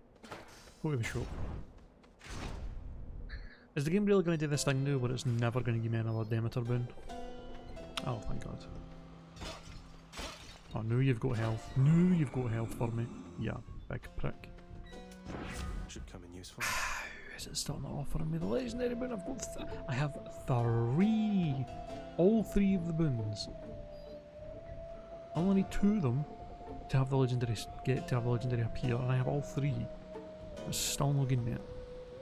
Please. There it is. Winter harvest. Finally. Da da da da.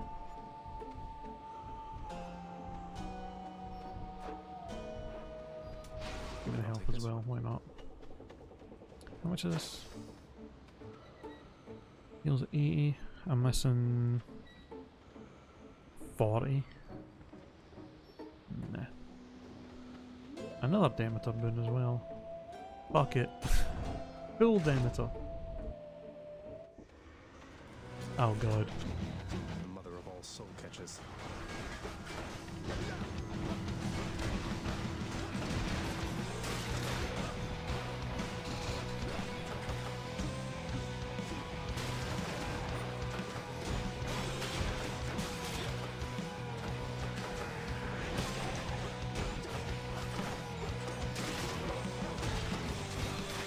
I love how you can make this fight so fucking easy if you just kill that thing fast enough. And then kill them before they start like actually spawning in. Because this fight can be incredibly annoying if you don't have high damage. Well, rare crop at this point is probably not worthwhile.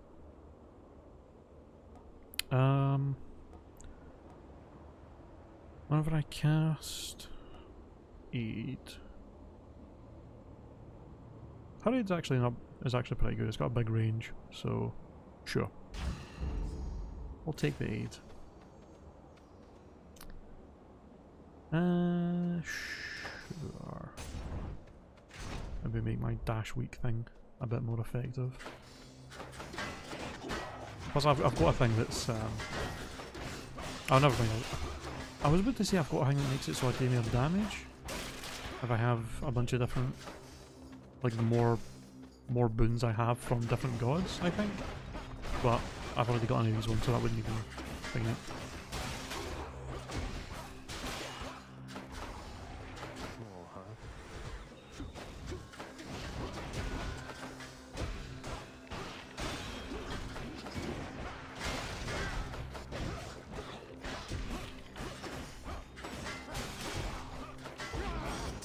I did not mean to press that. That is such a waste. Ooh. Your doom effects continuously strike weak foes.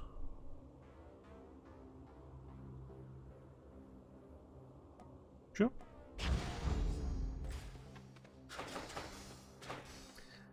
You know, I was really hoping to run into I was really hoping to run into Achilles' friend who could give me all my death defenses back since I've already used 2 of them, but doesn't seem like the game wants to give that to me, which is unfortunate.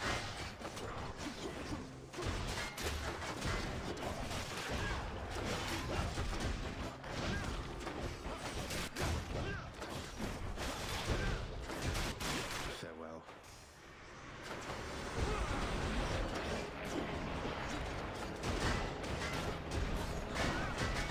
So much going on in this game.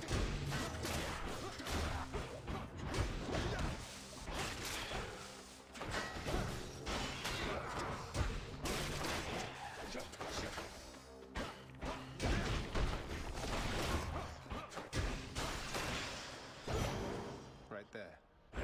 By my birthright. Damn.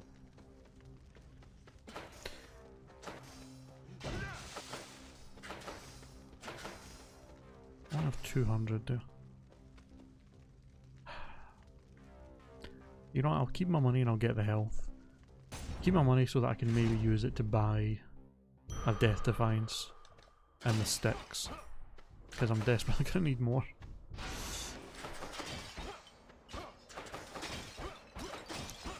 Might need to buy a death defiance from the Charon's little fountain thing, whatever it's called.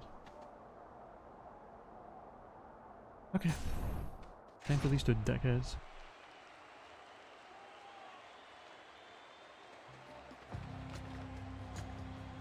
What are those bestial gloves of yours, blackguard?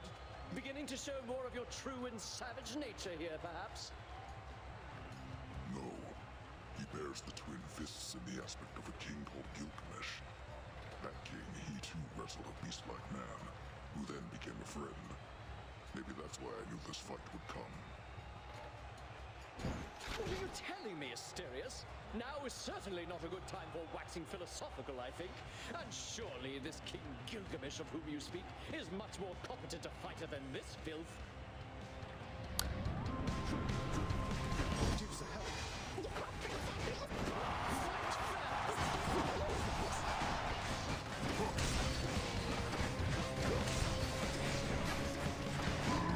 I warn you, Sith, you'll gain no pleasure from me or my good companion over there.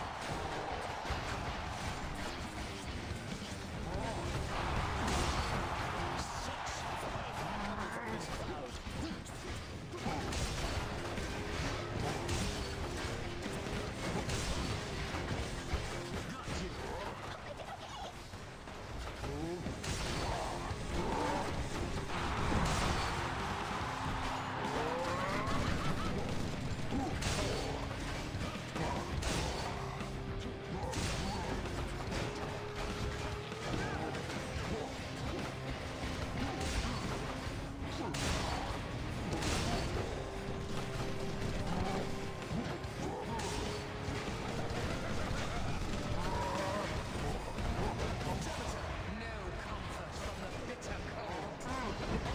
Oh god.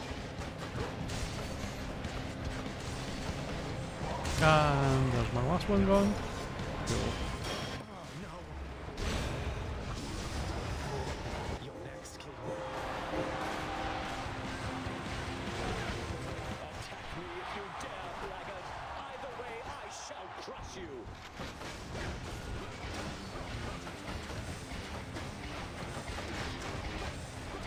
We can take more than that.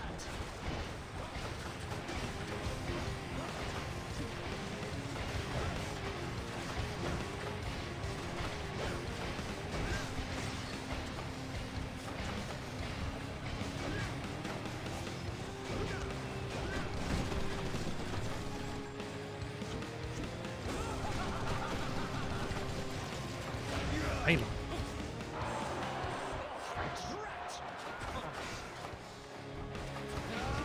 Olympus, I invoke your aid.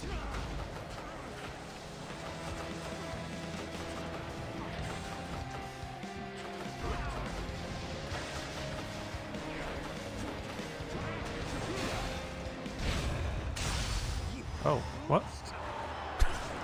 What even happened there? Oh, I think that was the winter's. What do you call it? Fuck. The legendary that I got. Harvest? Cold Harvest? Whatever the hell it's called. That must have been that. Works on bosses as well, I guess. When they get to 10%, that's pretty cool. Man, I am fucked. No Death Defiance, really? I'll do that just to get my HP back. But I desperately need one of those Charon things to show up with a Death Defiance that I can buy at least one. At least one.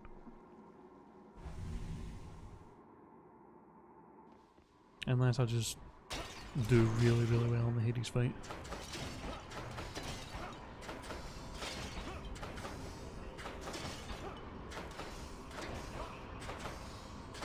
Oh, yeah. Usually I feel like there's a decent amount of money here, but there's only like... I think there's only like one thing there that gives me any gold. Any Charon. Or, not Charon, give me any Obol. Usually there's a decent amount there. Yeesh.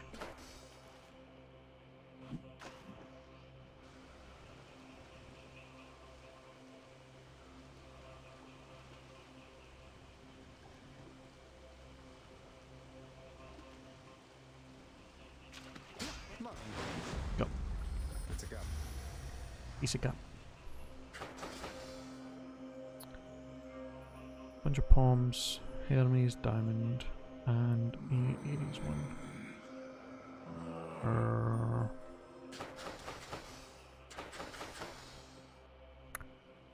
Obol, health upgrade, Demeter. I might as well. I feel like I might as well go for the health upgrade. Just to take... I feel like I need as much health as I can get at this point. Because I have so few death defiances. The more HP I have, the better. No thanks.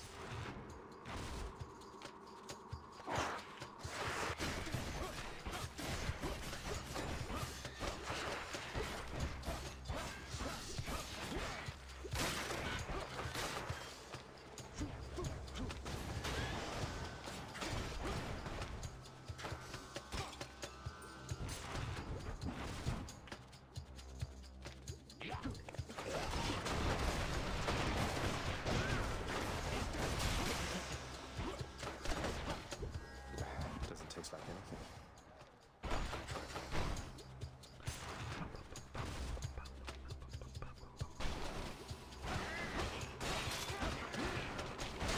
Well,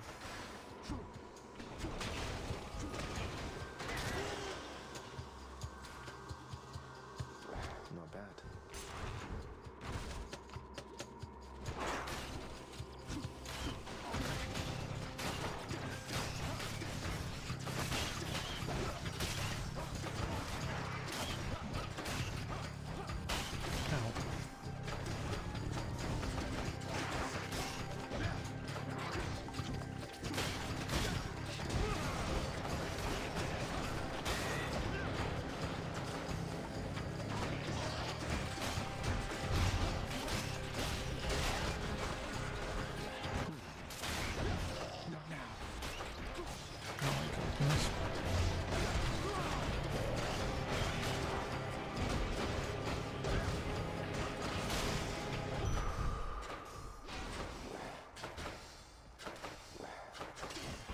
Lots of coin there.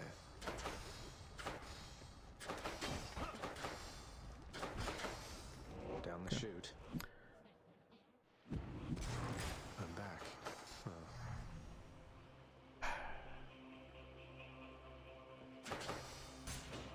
I want to try and take the easier ones that don't have bosses at the end, just so I can hope to get lucky enough that the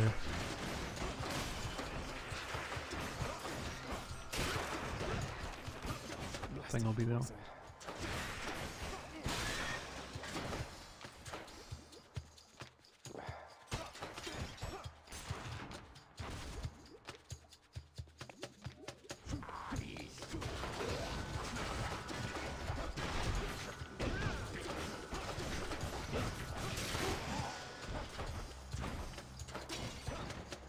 What is this stuff? Hello?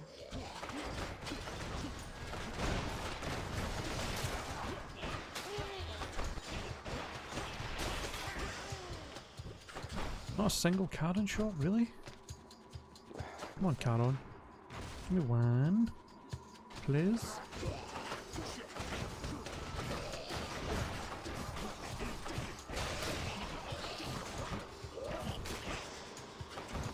Am I really not going to pick a single one to try and buy a death defiance from? Wow. Hey, a satyr sack already. Disgusting. Cerberus would love it. Not ideal. As you take damage, and completely chill your foe.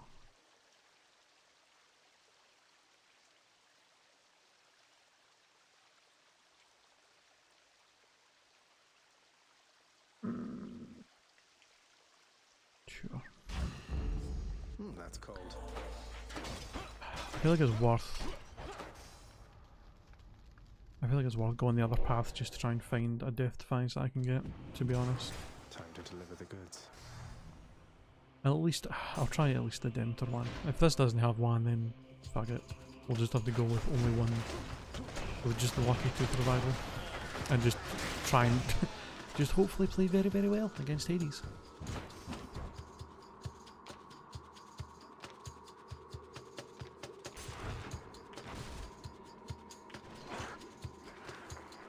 Oh, you're gonna even want to fucking sell stuff, really?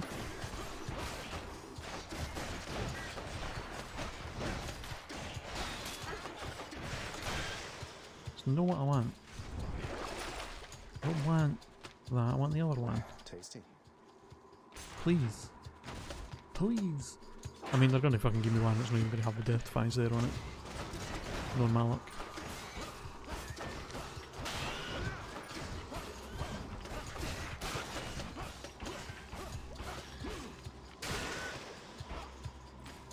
Tasty, sort of.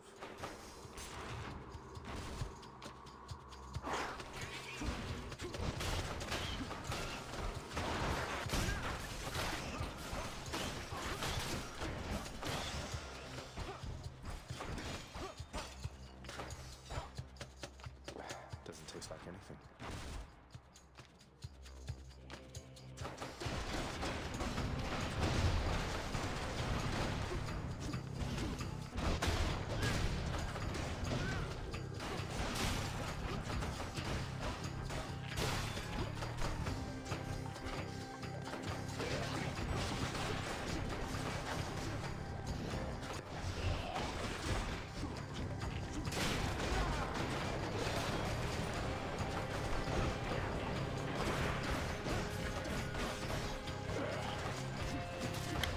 You really need to stop poisoning me, arsehole.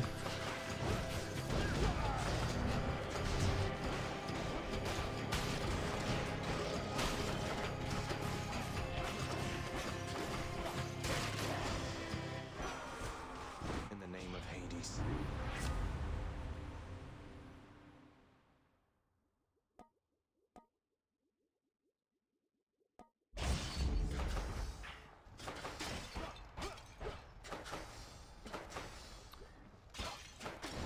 Not a single pool to buy stuff from. No thanks. And the other two are too dangerous. I might end up losing more HP than I would I can leave to gain. explore more tunnels. I don't know. 500.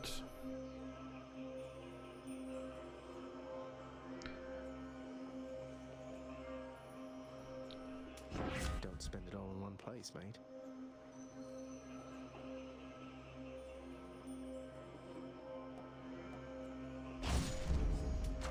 Gods grant me strength.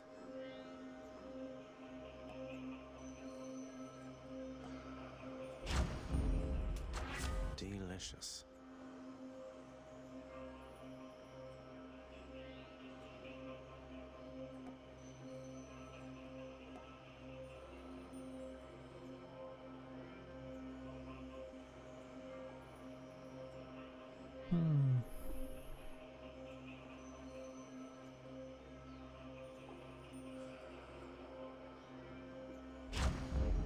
Zesty.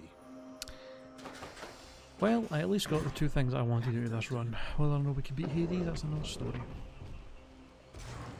See you, boy. Most likely this is not going to go that well. But we'll see. It's the regular Hades fight, so maybe I'll do okay if I play it safe. Play it safe, careful. Don't take dumb damage. Alright, we made it, Malphon. Appreciate you lending me the might of Gilgamesh. Resorting to mere fisticuffs with me. Ooh, fisticuffs. So how you got Malphon to look like that, I've no idea. Pray tell, whose monstrous claws are those? A manticore's? I don't know. A guy called Gilgamesh.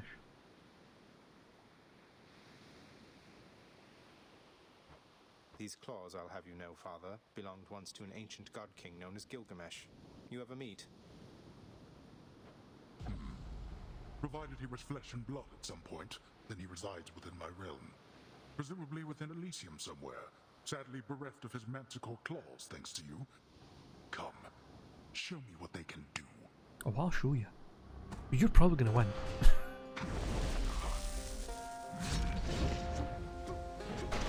Unfortunately, I don't have my... Unfortunately, I don't have Medusa to help me. Which would have been nice because I accidentally used one of her things.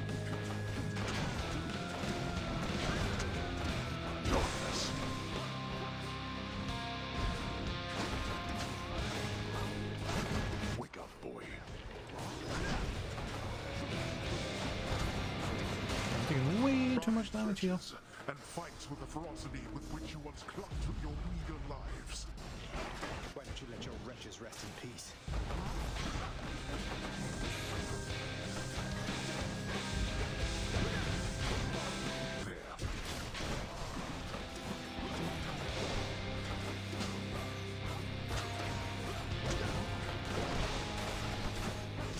A wasteland void of life. Seems you need all the help that you could get.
Okay, well, got through the first phase without, you know, losing a death yet.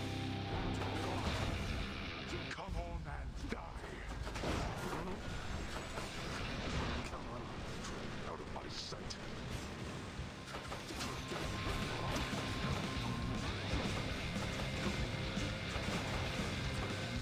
All shall soon decay.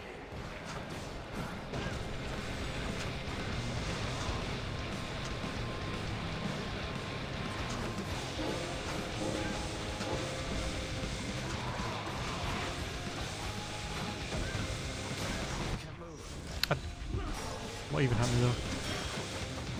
Go home.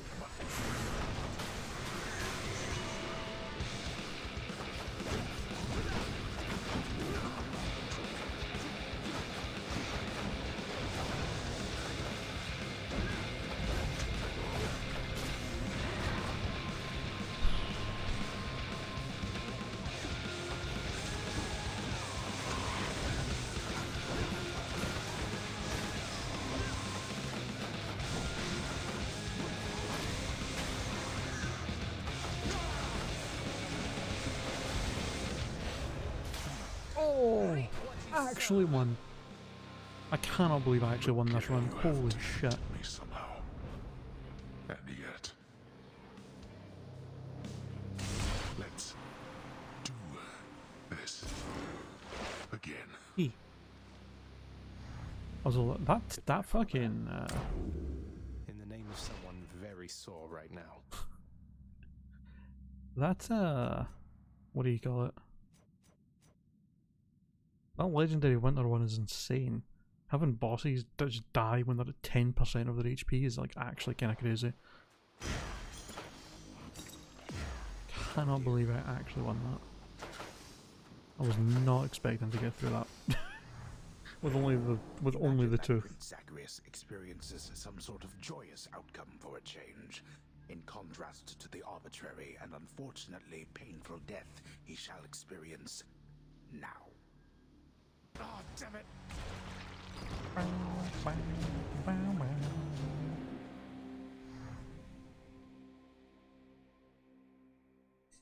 I'll take it. I will take a win when I didn't expect it. Please, everybody, hold your applause. And that should be 2 of my things done on that list as well. Welcome to the House of Hades, where death is our business. Get some rest, mate. I don't know how to get his other things unlocked. I mean, I feel like I've spoke to him. Like, his entry's complete. I don't know. How do I get his shit unlocked? I don't even... No idea. Boy. Zagreus. Thank you. You are the best, you know that, don't you, boy? Pet the good dog.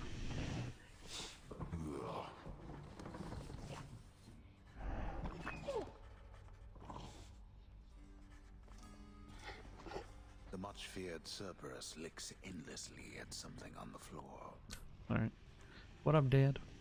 Saw your new pact of punishment out in the courtyard, Father. Impressed that you could find a parchment large enough to fit all the unpleasant stipulations. So you're taking even harsher measures to contain me?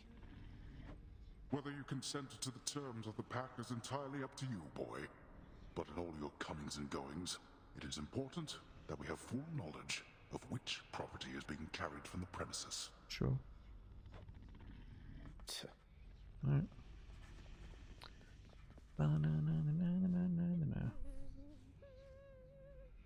Greetings, Oh, hey. Hey, Prince, is it really true about Miss Meg and you? I mean, that you're, because if so, then I want you to know, I'm just so happy for the two of you. That's wonderful, you two. I'm so glad. Thanks. Thank you, Dusa. I know you and Miss Meg are close, so I am grateful that we have your blessings. Though we're kind of not out in the open with it necessarily, so if you please, just keep it quiet for us, would you? Oh, you better believe it. I will tell nobody whatsoever. No. I'll just be very, very happy to myself. All right then. Bye. Bye. Well, I would have dated you, Dusa, if you actually would have let me, but you don't, unfortunately. Here, sir. To you and to Patroclus. May the remainder of eternity more than make up for everything it took for you to come this far. Oh, thank you, lad. Prince. Zagreus. You really oughtn't have. In fact, I shall accept this from you once again, but not a bottle more. Alright. Really? I mean, I meant no offense, of course. It's just, I thought you enjoyed this stuff, no? We do enjoy it, quite a bit, in fact. But in Elysium, it's something to be earned more than accepted. And, well, perhaps in being there, a bit of our old pride is coming Fair back. enough, mate. Fair enough. Well, good. You have much to be proud of, Achilles. You're a great warrior, a great instructor, great friend. Yeah. If indeed I've something to be proud of, lad, is that someone such as you can say a thing like that to me and mean it. I mean it. Da da da da. So who have I? Sisyphus, Patroclus.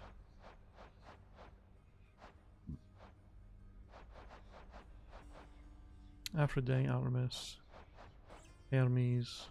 They're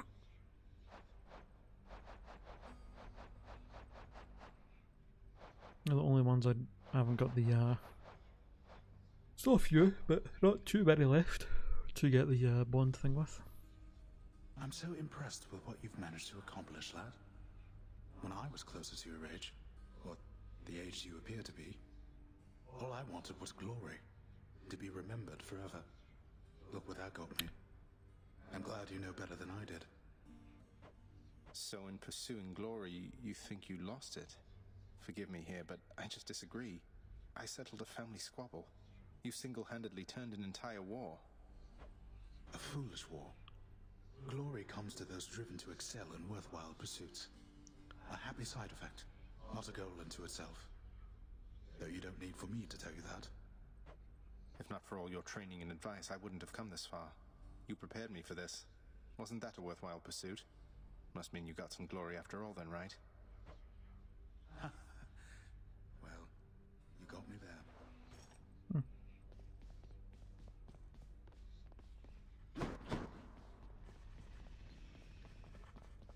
I hope your day or night is just as splendid as my own, my friend. Take care, mate. Alright. There you are. Hello. She has departed once again, your birth mother, the Queen. Although it was not as difficult to see her off this time, knowing she shall return. It must be difficult for her, returning to Olympus. She had no love for it at all. I hope she'll be alright. She'll be Do fine. not despair. We have ways of watching over her. Not that I expect anything untoward to happen, but, well, with your family, one learns to take precautions, as you know. Yes. I'll miss her. So shall I, but it shall not be long, I think.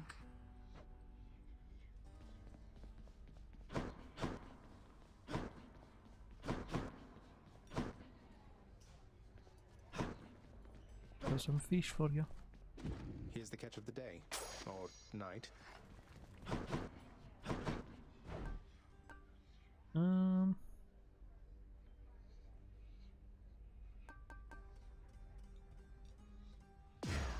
that deal?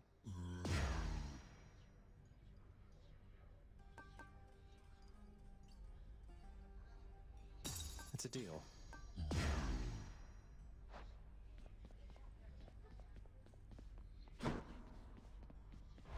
Alright, what am I getting from these?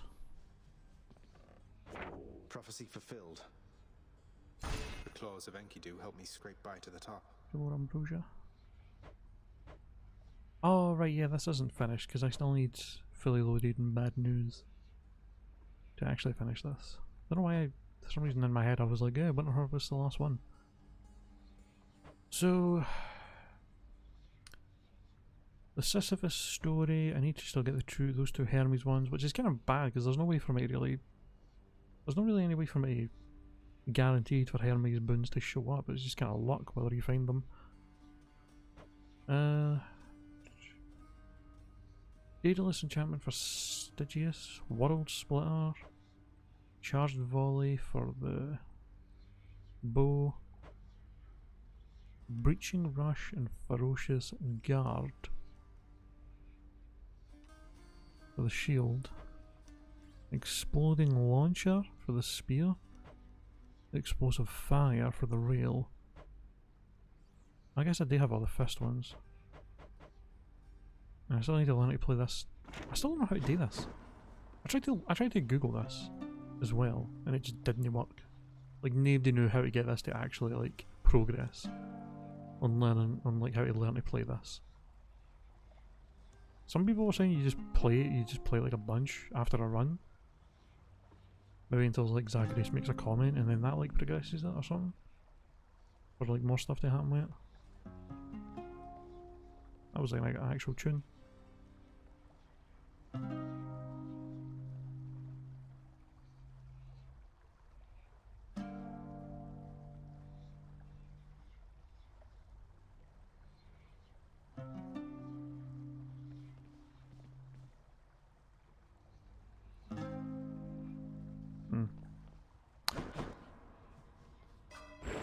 Hello, Mira. Well, I mean, I've got everything maxed out that I actually use. So, guess I really don't need my darkness for much else, to be honest. In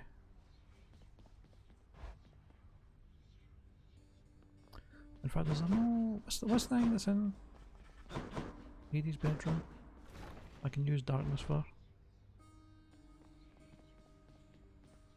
I believe I'm eligible for the rank of Warden, Resources Director. Yeah, it's like a rank thing, but it doesn't actually like do anything. Like just cosmetic or something, I think.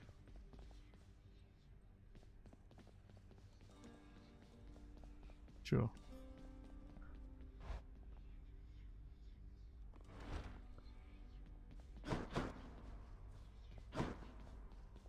I think there's anything I can do here as well.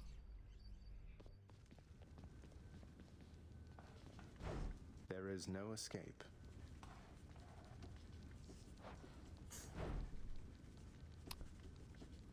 Escape attempts 86. 86 attempts.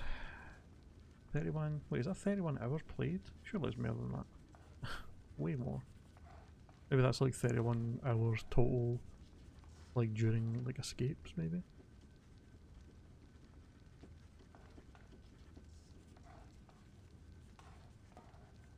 Oh no, that's how long the last one was.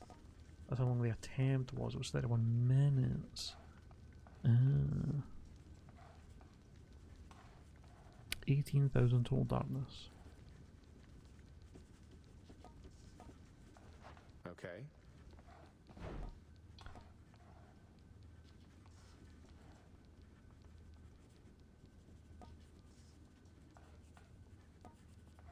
So out of 86 attempts, I've cleared 9, 12, 27, 32. 32? So a little more than a third. I mean, the thing is though, there actually was a period where I was trying to get challenges done with the mirror, with using the other mirror abilities that I didn't use, like having to clear a run while using them, as well as like there was another thing that was them, and then there was a bunch of packed punishment stuff that I hadn't used before, and I had to like clear runs using them, and I tried to do a bunch of them at once just to get that out of the way, and because it was a bunch of shit I wasn't used to like going up against or using, I think a lot of runs failed on me just trying to get that done. So Daedalus Hammer Records. Yeah. Just saying. Just saying.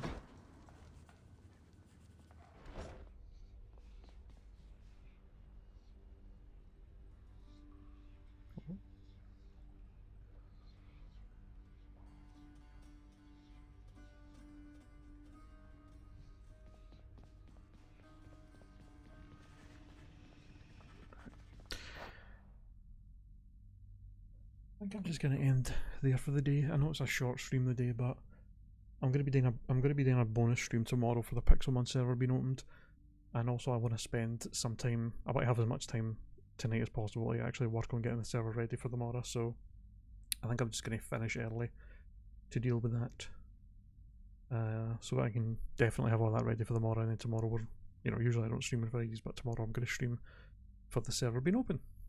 So that can make up for this being kind of a shorter stream. So thank you guys for watching the stream, and I will see you all tomorrow.